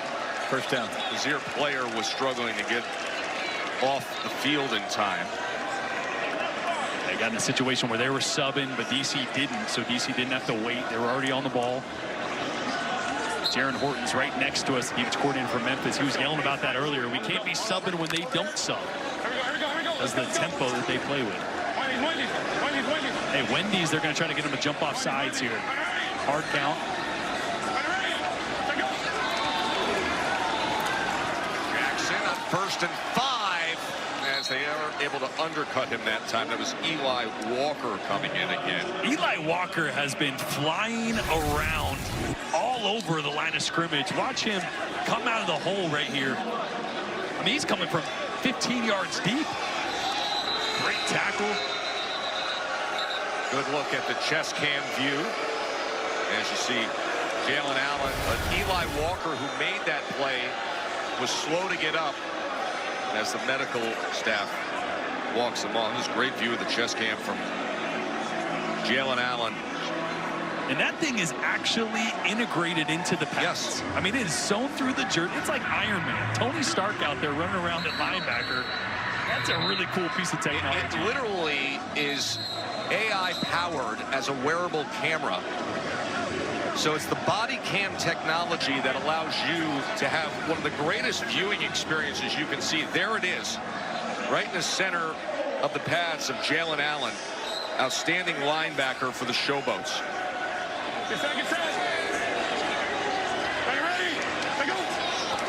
Second and 4, flags come down as quickly to the outside he connects with Mickens.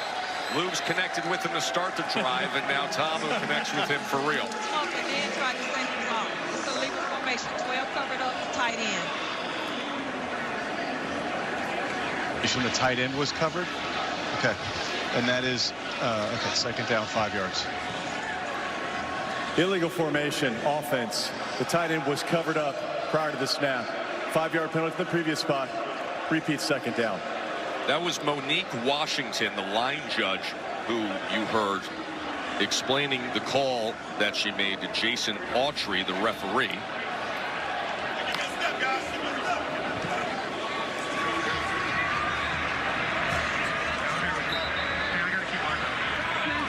That's the view of the chest cam of Jalen Allen. Second and 9. Sprint right for Tamu. And now he's going to run it. It'll be third down from there. Lance Boykin with the tackle. Really cool to see that chest cam on Jalen Allen as he lines up over a couple tight ends there, expecting to run his direction. You see him in the upper right-hand box, and then you see his view in the lower right-hand box. Third down and 3 by way of chest cam. Yeah, back over a tight end. More McKinley there. Quarter. As we come to the end of the third quarter, it's been nothing but field goals. As DC will be facing a big 3rd and 3 to start the 4th quarter when we return. This presentation of the UFL will continue after these messages and a word from our ABC stations.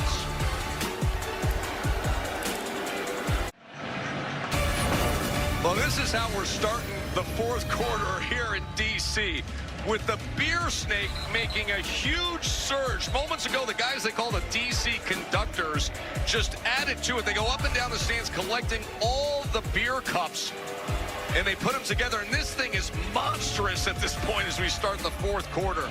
What do they say, like 50 feet of it, 2 cups per inch, so 1,200 beers as we start the 4th quarter. Here we go, let's go right here. Let's go tight will 56. Not a lot of scoring on the field. There will be off the field tonight.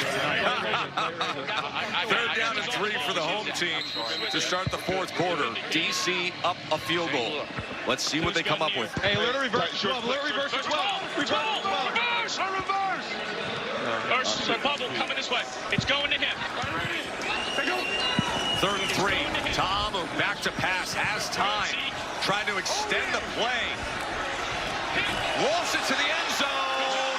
Incomplete on 3rd down. Was looking for Ty Scott. Was covered by Adewusi. Well, that's a really good job in coverage by Memphis. As DC is going to decide to kick another field goal. So they sent Roland in motion right here before the snap to get an idea of the coverage. No one moved with him, so it was going to be zone, but Memphis does a great job of matching that zone. So it ends up a lot more like man coverage. Got Jordan Tamu a little bit confused there and tries to buy time and make a play at the end, but great job by Memphis.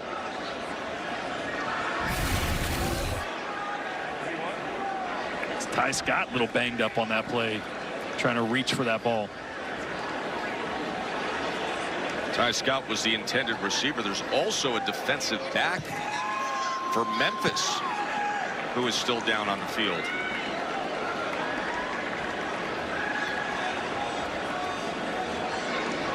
And it's been an interesting game in terms of the offense putting themselves in position and then the defense clamping down and not breaking for both sides. Yeah, I feel like both teams at times have sustained long drives. And then they get into the red zone, the critical area of the field where the windows get a little bit tighter. Coverage has been really good from the defense, and no one's been able to really punch it in from that red zone. That was Mark Gilbert, the cornerback, who was an all-ACC player at Duke, coming off the field a little late. So Matt McCrane, who is 7 for 7 2 weeks into this UFL season. On to attempt the 40-yarder.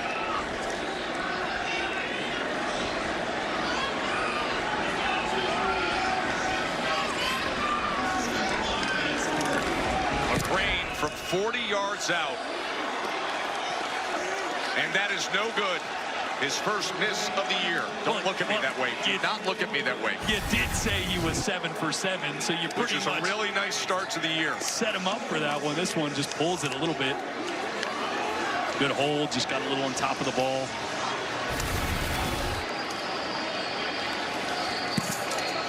Let's bring in Coach Harris, Shannon Harris, who's done a good job to start this season with DC after taking over the duties from Reggie Barlow just before the season. Coach, how do you assess things to this point?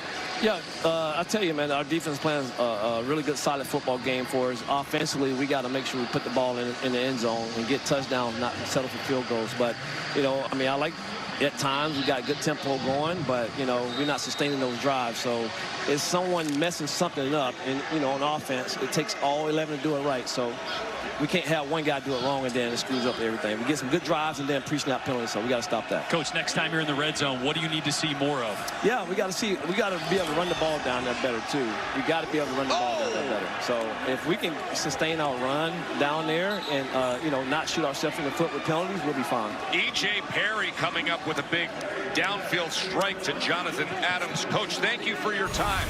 Thank you. Appreciate it. A little pressure in his face here off the left side. Watch as he releases this hand in his face. Great back shoulder, throwing an unbelievable adjustment there by Jonathan Adams. Had a big back shoulder connection last week on a free play. That's his go-to guy downfield. 27-yard completion. And now Perry into a rhythm with Adams as this goes for a first down as well.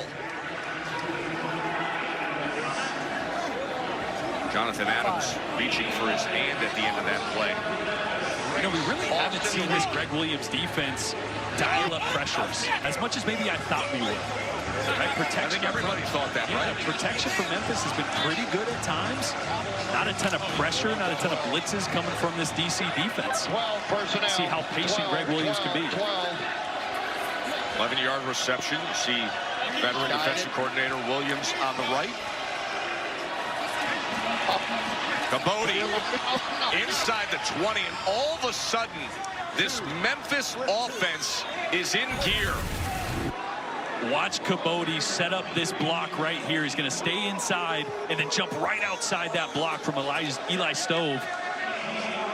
Great read, great burst to get to the outside. 18-yard run. Here's Cabody again, and this time he is wrapped up immediately and taken down by Devonshea Maxwell.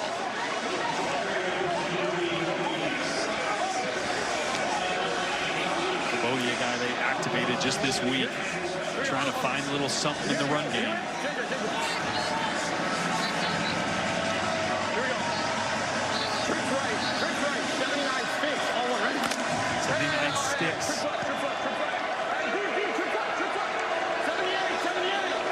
Flipping the protection, set it wrong the first time. Gotta get the ball snapped.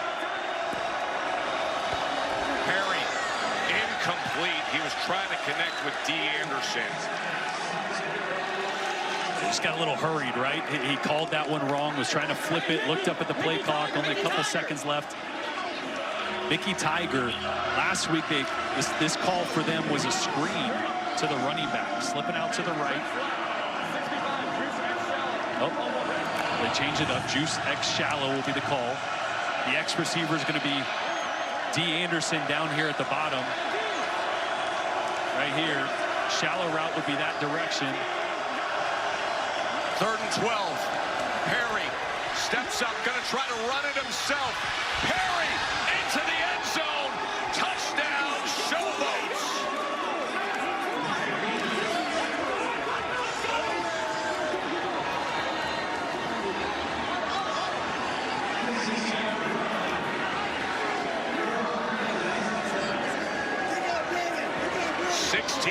Touchdown run by E.J. Perry. I just knew at some point his legs were going to come into play. with so much man coverage by this DC defense. Now they'll put the ball at the 2-yard line and go for a 1-point play. Remember, a 1-point, 2-point, and 3-point conversion available in the UFL. So here's the conversion attempt, ortho home defense conversion attempt.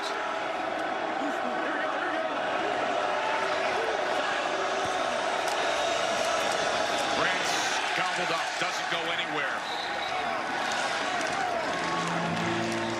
But Memphis takes the lead.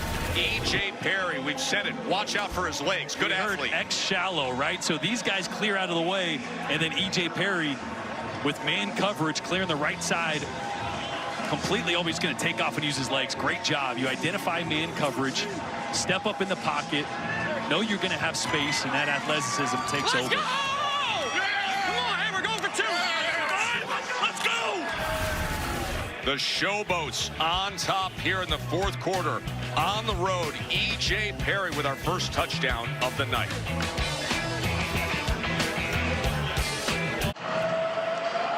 So I'm here with E.J. Perry. E.J., you just scored that last touchdown. Talk us through the call and what you saw. Yeah, it was trips. We ran, all go with the shallow underneath. They all ran to the left. They were playing man. Everyone's back was turned. But, yeah, I mean, this is the better stuff, right? Like, Jay Adams, they can't cover him, right? Like, that's the best stuff we got. And he's just, I mean, what does he have, 10 catches for like 200 yards?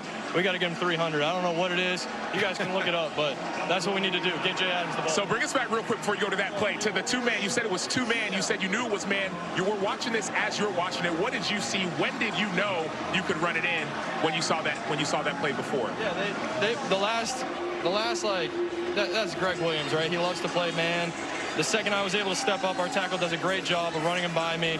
And at that point, everyone's back's turned. The guy fell over on this. It was just walk-in touchdown. That's what we need, more of those. Not enough touchdowns tonight. We got to get more. Thanks, E.J.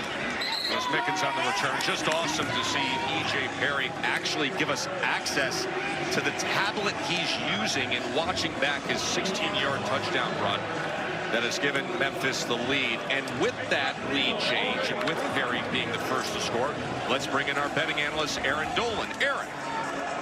Well, E.J. Perry to score the first touchdown was 18-1. So what we consider that is a long shot. So if you place $10 on him to score the first touchdown, you would have won $180. He was also plus 750 to just score a touchdown at any point. But despite Memphis right now winning this game, I will say they're still the underdog of plus 1.5. So E.J. Perry, the prop bet, first to score, plus 1,800. How about that for the starting quarterback? By the way, how about first to score happening in the 4th quarter? Yeah, that's true. When do you see a first to score happening in the 4th quarter?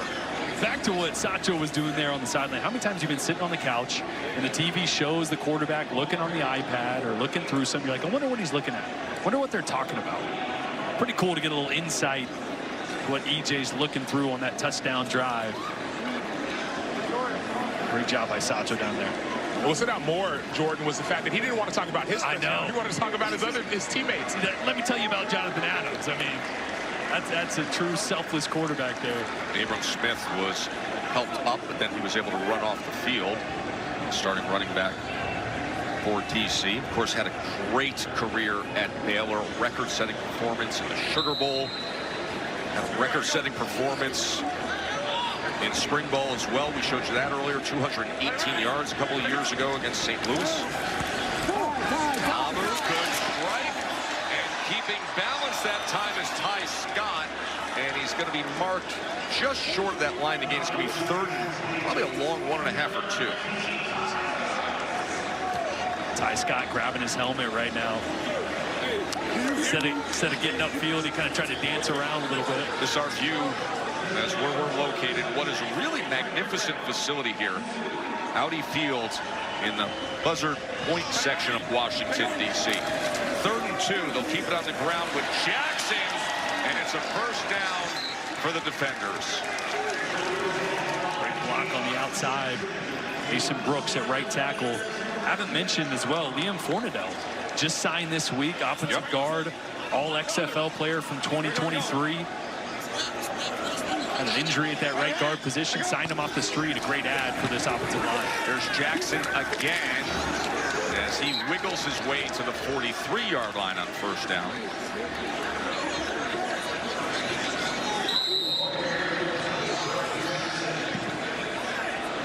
And yet another player is down as the Memphis medical staff is headed out as they're looking at Boogie Roberts.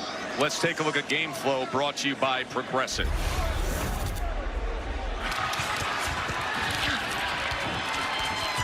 E.J. Perry, the 16-yard go-ahead touchdown. We're going for 2. Great try. Great try. We need one more. No. You're my favorite guy in the world. You're my favorite guy in the world. That's how you call it, right? So E.J. Perry mentioning that to Ken Wisenhunt, the head coach and play caller. Of course, one of the great play callers of the past generation. Had the trick play that he called in Super Bowl 40 when he was the offensive play caller for the Steelers in that victory over the Seahawks.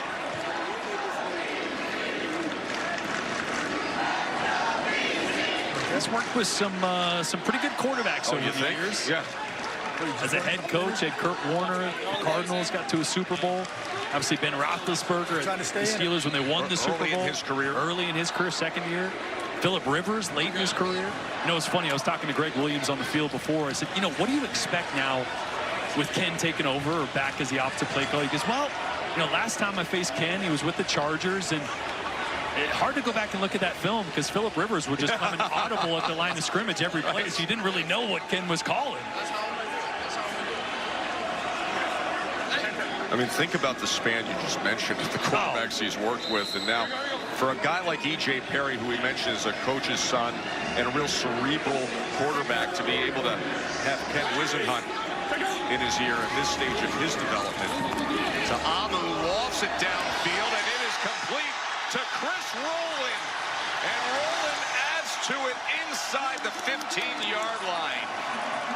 That's a big play they needed. Ta'amu to Rowland. Well, watch Jordan Ta'amu affect this safety. He's going to look him to the right, knowing that Rowland's going down the seam to the left. Move him just a little bit. And finally, they hit that deep shot downfield. And Jackson goes straight ahead and gets down to the 3-yard line. That's the same exact play that he underthrew earlier in the game when Rowland had to step for a touchdown. This time, big completion. Memphis is tired, boys. Understandably so after a 45-yard completion to Rowland. Jackson looking to go straight ahead, but he is met at the line of scrimmage.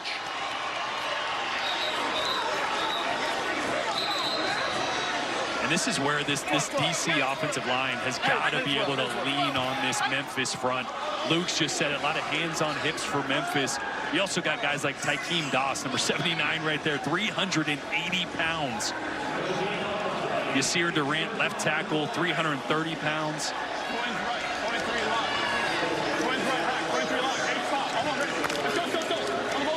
23 lock is a run play. H-pop, though. Not sure if they're going to do a little play action. Yeah. And the flags come in right at the snap. The whistles are blown. The delay of game timeout was called by DC. Remember, it's their first charge 35 timeout of the second half. It's play 30 clock. seconds left. And with that, Shannon Harris, the head coach for the DC Defenders, used the timeout. That's their first. Under 8.5 minutes to play, trailing by 3 at home. Hey, mister, I need him to have a sense of urgency of spotting the ball. He needs to have a sense of urgency of spotting the ball. Like he, you know what I'm saying? You're out, your guys on that side, make sure they get set before he pulls that snap, okay? Got it. But we'll make sure. Yes, sir.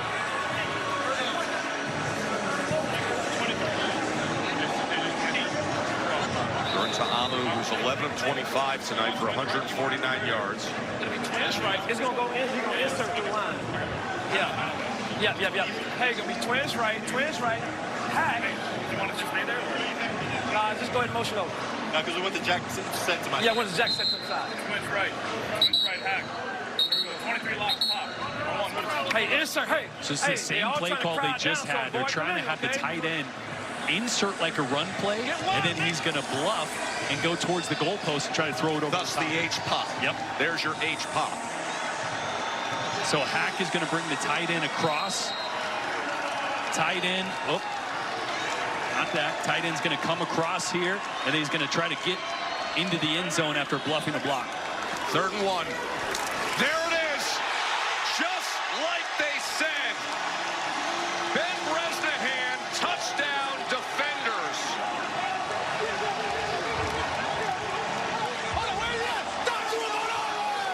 Great little play call there. Sticking with what they knew would work. 3rd and 1 in the red zone. Everybody's thinking run. No. Hey. Go to the backfield. Go to the backfield. Get Jackson. Yes, we will. Punch right tight. Quick tee out. 128. Ready to. I want ready. Ball at the 5-yard line. So this is a 2-point conversion attempt. Chris Rowland is in the backfield with Tiamo. He'll take the short pitch. And he's going to throw it. Cornell Powell. Yes, sir.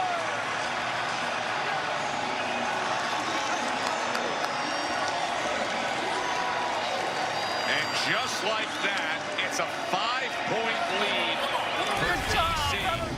And here's that H-pop. Play fake. Nobody there for Ben Bresnahan. Former Vandy guy. Wide open in the end zone. Again, it was a great job by Fred Keyes, the offensive coordinator, and Shannon Harris of staying with the play. They had that call previously. You see the chess game here, and Harris loving it. And then the 2-point conversion. I love this call. Look at how Chris Rowland attacks the line of scrimmage here. He really sells this well. That's why nobody's back there. Sometimes those guys will try to throw too early. 2 great play calls back-to-back for Shannon Harris, and DC takes back the lead. And that fear snake is growing.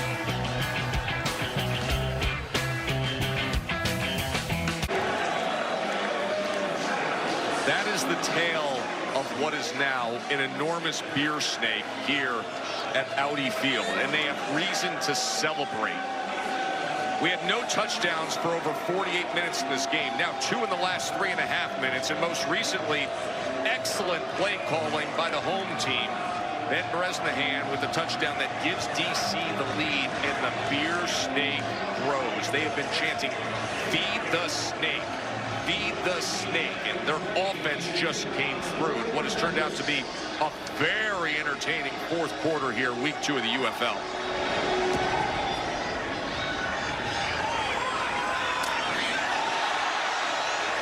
Eli Stove on the return, and he is met by the coverage unit at the 20-yard line.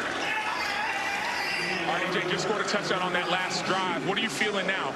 We got to score another. How do you do it? Complete the ball, execute the plays. Awesome. Any last words for your teammates as you're going out there? Let's go. 60-yard touchdown run a few minutes ago from E.J. Perry. Let's listen in. Here we go. Hey, crowd left, 65. Crane, wide dag, check corner on 1 right.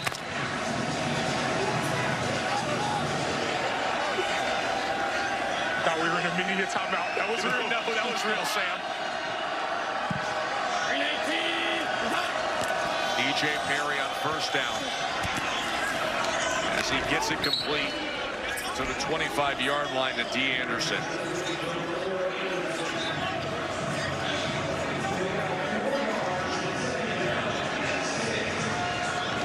Here we go. Hey, we're going to run that half count. Here we go. Crowd right. Half count. Heel up, fluff. All ready. Heel fluff. Yeah, heel fluff. Heel fluff. Hey, check. Hey, no gaffer. Gator. Hey, Gator.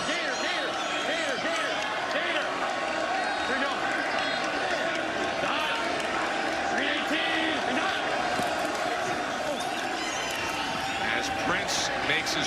to the 28-yard line. It'll be third down from there. Fisher with the tackle. 79 stinks. Two play callers there, Wizard Hunt Williams. Williams starting to dial up the pressure. 79 sticks, so this is just everybody's going to get right across the first down marker and turn their numbers to the quarterback. It's man coverage will turn into a mesh concept. Perry, incomplete off the hands of Anderson. He was covered by DeAndre Baker, and a flag is down back near the 13-yard line. Hands to the face, number 99 defense. Yes. Yes. I don't know what happened on the play. This is going to bail out Memphis.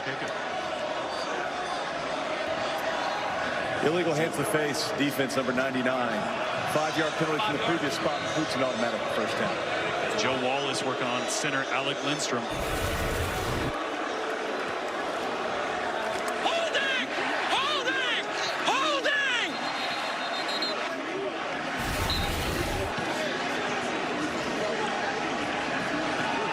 Here we go. We got crowd right. Gator almost ready.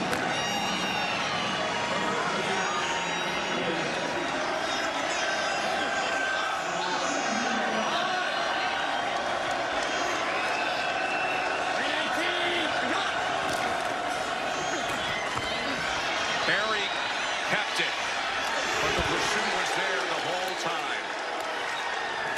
Sam Kidd was able to make the tackle. DeAndre Baker in great position. EJ Perry was able to get outside of him. Let's go. Crowd right. Here we go. 64. Race. Crowd right. 64. Boston week. Race. Boston week. Nemo.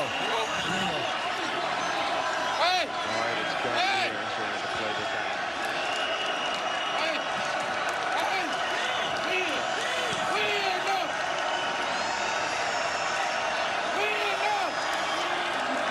Second and 12. Perry to the outside. There was a lot of contact, and it rains flags as Kelvin Joseph was tied up with D. Anderson, the intended target.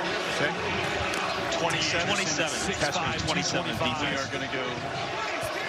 Great ball by EJ Perry, little back shoulder.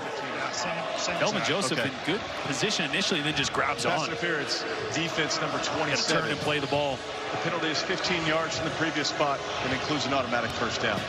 That's a lot of jersey Joseph had a hold of. Ball was right on target. Joseph, obviously the former second-round pick, played 33 NFL games with a handful of teams. With the Cowboys, the Dolphins, the Seahawks, the Colts. Had 33 games in the NFL. Now a starting defensive back for the Defenders.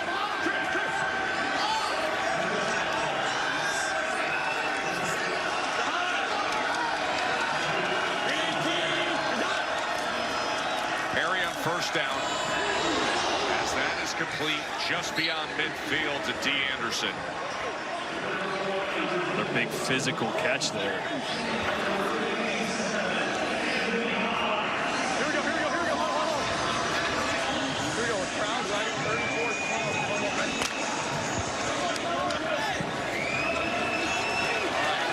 Should be a run play here to the right. It would be a take. Everybody at the line of scrimmage for DC. Second and 5. As Prince goes straight ahead for just about a yard. Coming up on 5 minutes to play. And what for the most of the game was a defensive effort. Offense is stalling out, settling for field goals, and now all of a sudden in this fourth quarter, bubbling up with offensive assaults as E.J. Perry is looking to rally his team, trailing by 5. Third down and 4. To go Detroit.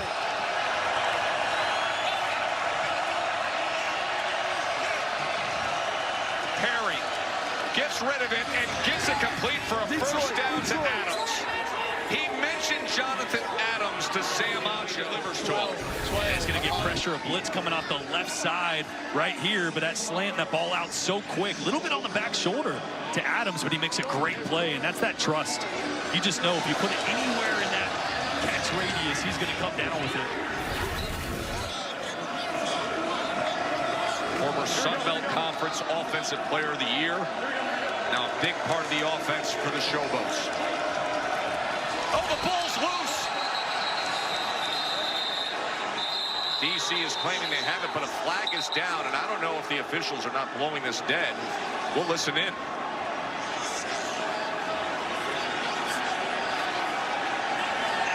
Prior to the snap, false start. Offense number 72. 5-yard penalty, remains first down. Now, Alec Lindstrom will take that penalty all day long to keep the ball. Lindstrom, who is the younger brother to the NFL All-Pro Chris Lindstrom. He was actually the last one. I feel like it was actually a false start on everybody except for the center on that one. By the way, Chris Lindstrom is here in attendance tonight at Audi Field to see his brother Alec play. Boy, he just said X run a go here, which would be Jonathan Adams on a go route at the top of your screen. If he likes his matchup. Perry extends the play, now looks to run and dives down inside the 40-yard line. And he is slow to get up. Remember, he had an abdominal strain early in the game. He's played tough and gritty, and he went for it here. Such a good job stepping up there as Malik Fisher comes off the edge.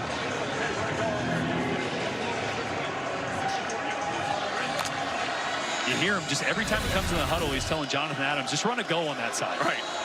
Like one of these times he's going to get the look he wants, which is press coverage. Is he going to take it? 2nd and 8. Perry, back shoulder to Adams. And they're saying incomplete.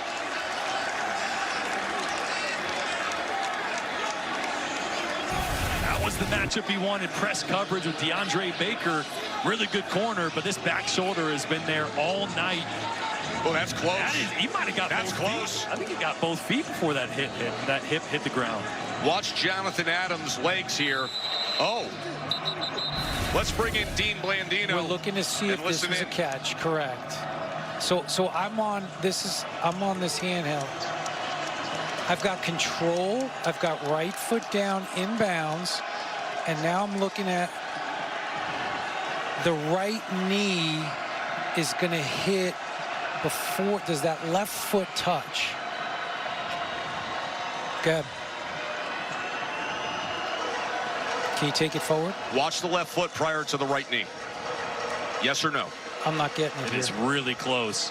He's trying to piece together a couple angles here to see if that left foot hits before the right knee comes down. This is a great look into the process of reviewing here. Yep. Okay, so give me a spot.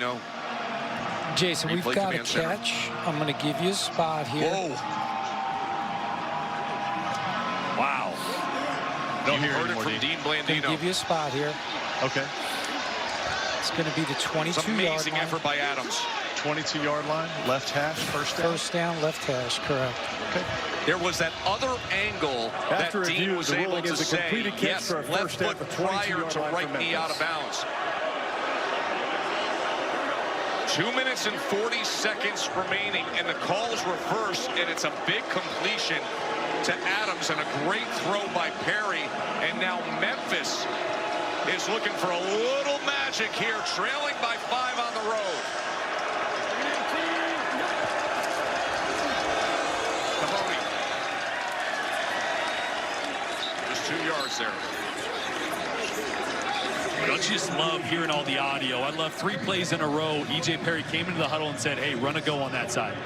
He didn't throw it, and they got the look that he wanted, took the one-on-one matchup to his go-to receiver. He's going to need one more of those if they're going to cap this one off. Bench Indigo. This, E.J. Perry told me this is his favorite concept. We're going to get this is a 2-minute warning here for the 4th quarter. In the midst of a 9-play drive to try to retake the lead. We'll listen in to E.J. Perry and Ken Wisenhunt. And when we come back, game on the line here in D.C. Can E.J. Perry and the Showboats get it done? We'll find out.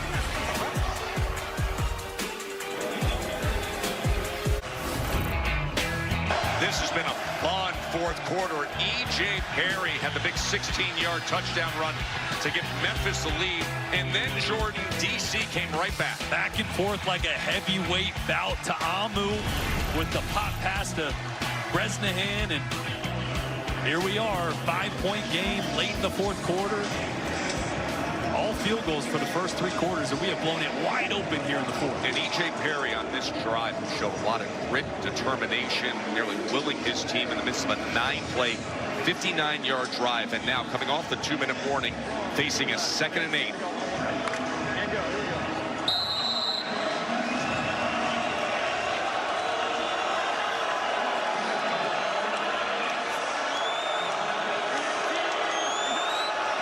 Perry back to pass, lofts it to the corner, and it's incomplete, well beyond Kwame Lassiter. Going right at DeAndre Baker, the former first-round pick, once again. Half right strong, key right, burn, undergo. Coach Lewis sending in the play. Miami, Oscar. Bear, Miami, Oscar. 3rd down and 8. Hines, get ready for the take. Hines. The take is Oscar. Get it off. Hines, if you're not taking, you're not taking. Play clock was counting down. Play game. Offense. 5-yard penalty. Remains 3rd down.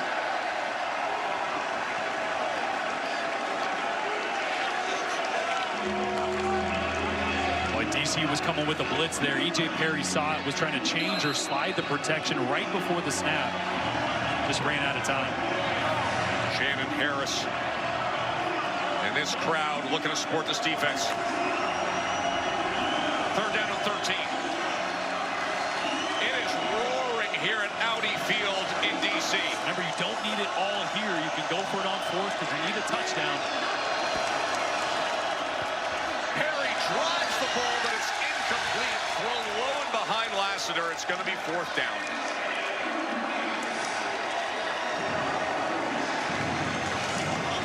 Well, I really thought this was 2 downs to pick this up. They do have all 3 of their timeouts, down 5 points, so We got 3 timeouts. 4th and 12, 4th and 12 gives us play the what? long game here, try to cut this lead. That's exactly what you just heard with the coaching exchange. Yeah. We have all 3 timeouts, so send Matt Coughlin in to try to draw it to a 2-point game. 43-yard attempt for Coughlin. Oh, it's blocked! It is blocked! It is blocked! Stay!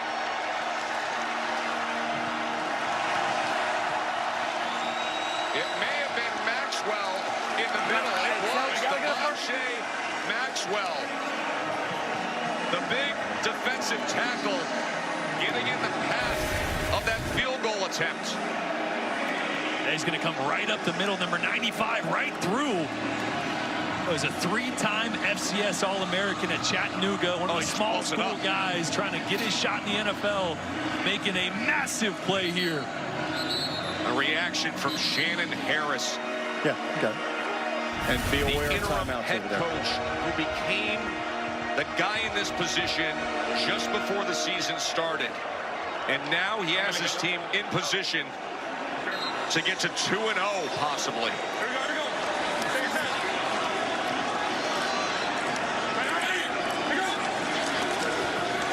You know they're going to feed Abram Smith.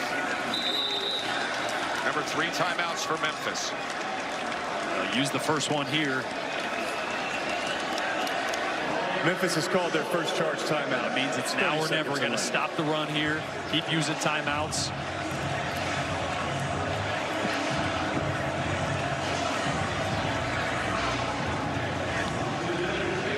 You know, it's funny, the ebbs and flows of this game. We mentioned Shannon Harris, he was put in a very unique position. Give him credit for where this DC team stands right now. It was not an easy task to come out and start the year against Birmingham, which is really a power franchise when it comes to spring football. And they're potentially going to go to 2-0 here if they can close this out. Yeah, Shannon Harris found out he was going to be interim head coach the week of the game as Reggie Barlow departed for the Tennessee State job. They have played with a different kind of emotion and passion. It hasn't always been pretty. When you find a way to win ugly games, you know you're a good team. Here's Smith. Flag is down. We'll check on that. Remember, 2 timeouts remain for Defensive Memphis. offside number 44 lined up in the neutral zone. 44. Here right away, the call against the defense. We'll take Last that thing the Showboats need. Hey, Ben. Hey, Trey back. Offside, defense number 44. 5-yard penalty, repeat second down. The clock will start on the snap. That's just a mental mistake. That's just lining up off sides. You see him point to his chest. He has the chest cam on. And as you see the live view that Jalen Allen is offering us. That was a very valuable 5 yards you just gave up. It is. You're trying to use your timeouts and force a punt.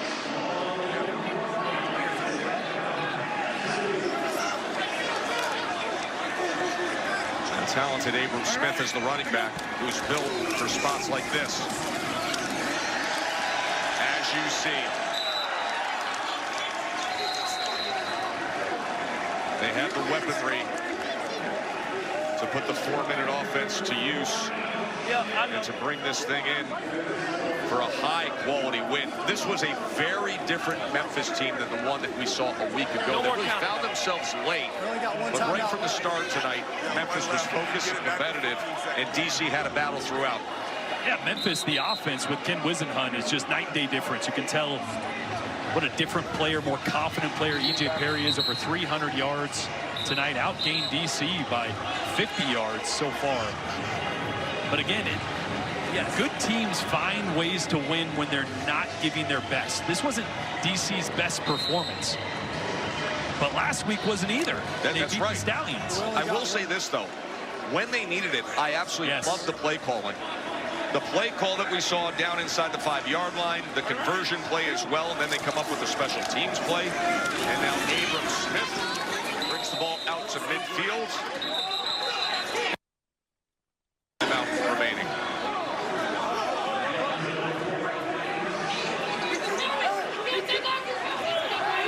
Memphis has called their 3rd and final time out of the half. It's 30 seconds in left. Tom Luganville, what's the vibe like down on the DC sidelines in this 4th quarter? I think it echoes what you just said about the play calling and getting hot in the 4th quarter. I kind of got the sense the entire time down here that they just felt frustrated because if you go back to that 1st quarter, they never had the football. So they never had a chance to get into rhythm, sustain some drives. When they finally did, it finally came to fruition in the 4th quarter. And then they had 2, 3, 4 plays that could have been massive game-changing touchdowns. No doubt. That were either missed or dropped. So they were really close a couple of times. Well, and right now they're able to run the football when you have to.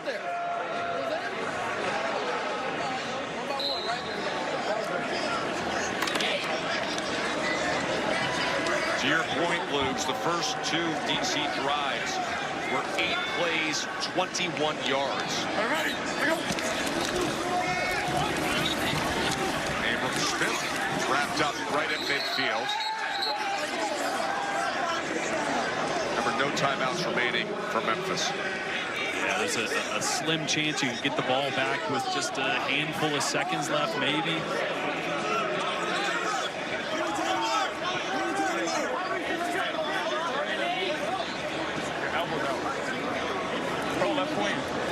Queen, 47. You hear Jordan Ta'amu telling his running back, you're holding that ball loose. No turnovers. 2 hands on it, keep it tight. 4 points of pressure, boys. Yep. Well, it's great leadership in real time to hear that. Here's Smith to the outside as he's dragged down after a gain of just 2 on what was 3rd and 8. So they can get this thing down to just a 6-second differential before 4th down.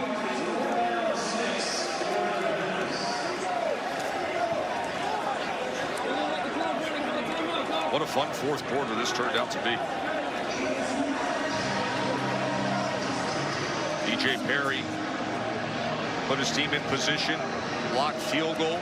By the way, Jonathan Adams, who he mentioned, the receiver, ended up with 7 catches for 109 yards in what was mostly a defensive battle up until this fourth quarter. And then that guy, Jordan Ta'amu, came up big with the pop DC's pass called a touchdown 30-second timeout. Bresnahan. They had the trick play for the conversion. Chris Rowland throwing the pass for the two-pointer. A lot of drama in this fourth quarter. And then we'll play prevent. Hey, punt. No, I want you to pop it up high as possible. Side. And then they're probably not going to feel it. You got me?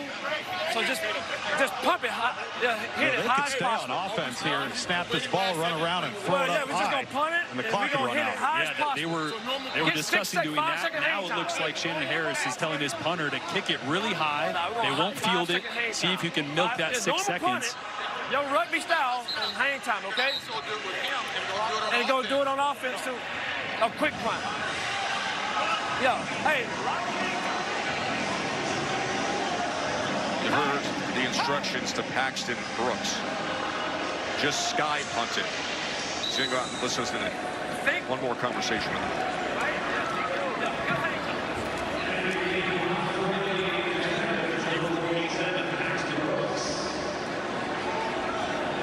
So Paxton Brooks is tasked with taking this time off the clock.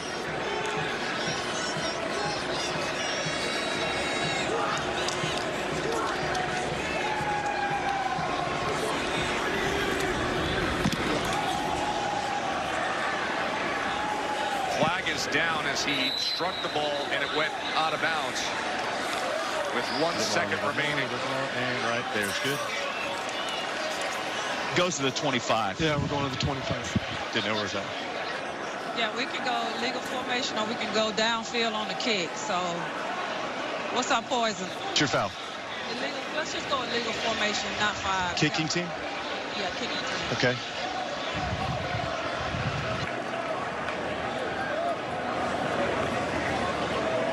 No, we don't want on their side. So just 1 second. Oh, our punter? Illegal formation, kicking team. The 5-yard penalty will be assessed at the end of the play to be first down. Try to keep it alive. So no. That's just, you heard Ken Wisenhunt there telling his quarterback going to throw it and try to keep it alive. So razzle-dazzle time.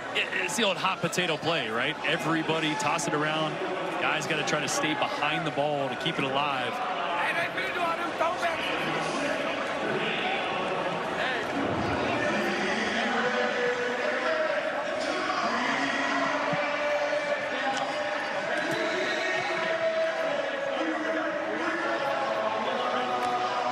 Try to complete a hitch route and then toss it around and keep it alive.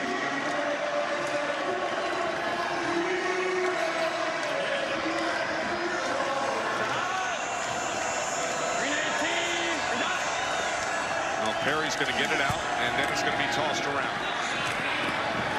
As Adams starts it off. And this thing will end that way inside the 25-yard line. That was a fun fourth quarter. Shannon Harris, the interim head coach, is now 2-0. Well done, Shannon Harris.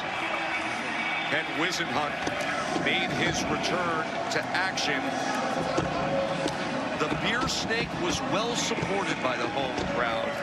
Reason to celebrate as the fireworks go off here in D.C. in what they call the Blossom Bowl. The cherry blossoms in bloom, and they are celebrating on a beautiful night here in Washington, D.C., a victory. Tom? All right, here with Jordan Ta'amu. Jordan, big win, obviously frustrating in the first half. Didn't have the ball very much. How did you assess your play, though, as the game wore on? I mean, as the game went on, I just needed to trust my reads, run the ball. That's what we wanted to do. Establish that first, and then, here comes the pass plays over top. And, I think we did a good job a lot of mistakes we got to fix, and we got a long week this week, so we just want to go back and then learn from this mistake and win next week. One of the goals is to run the football better this week. Did you feel you accomplished that? Yes, 100%. Abram did a good job. Dion did a good job, and our O-line did a great job. Phenomenal job just up front.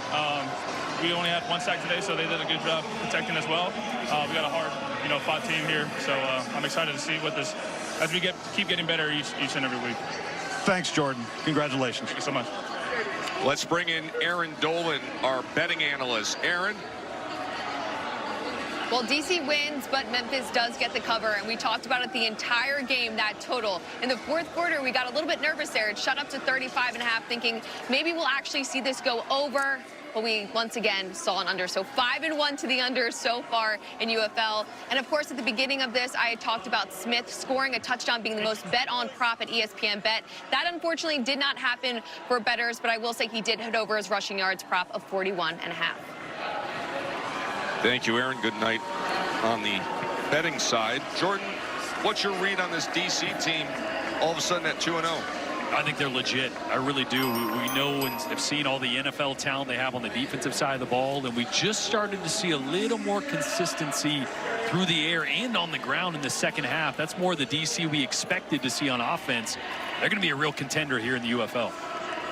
Jordan Ta'amu is 12 of 26, 152 yards, but most critically, the touchdown in the fourth quarter to Bresnahan. That was a beautiful play call. Chris Rowland had 3 catches for 66 yards. It's a gritty effort from Memphis, and E.J. Perry put his team in position. Jonathan Adams went over 100 yards, but in the end, a blocked field goal and a close-it-out drive for D.C. The Defenders are 2-0. More UFL action coming your way tomorrow at noon on ESPN. For Jordan, Sam, and Tom, I'm Joe Tessitore. Enjoy the rest of your evening. That does it from here in D.C.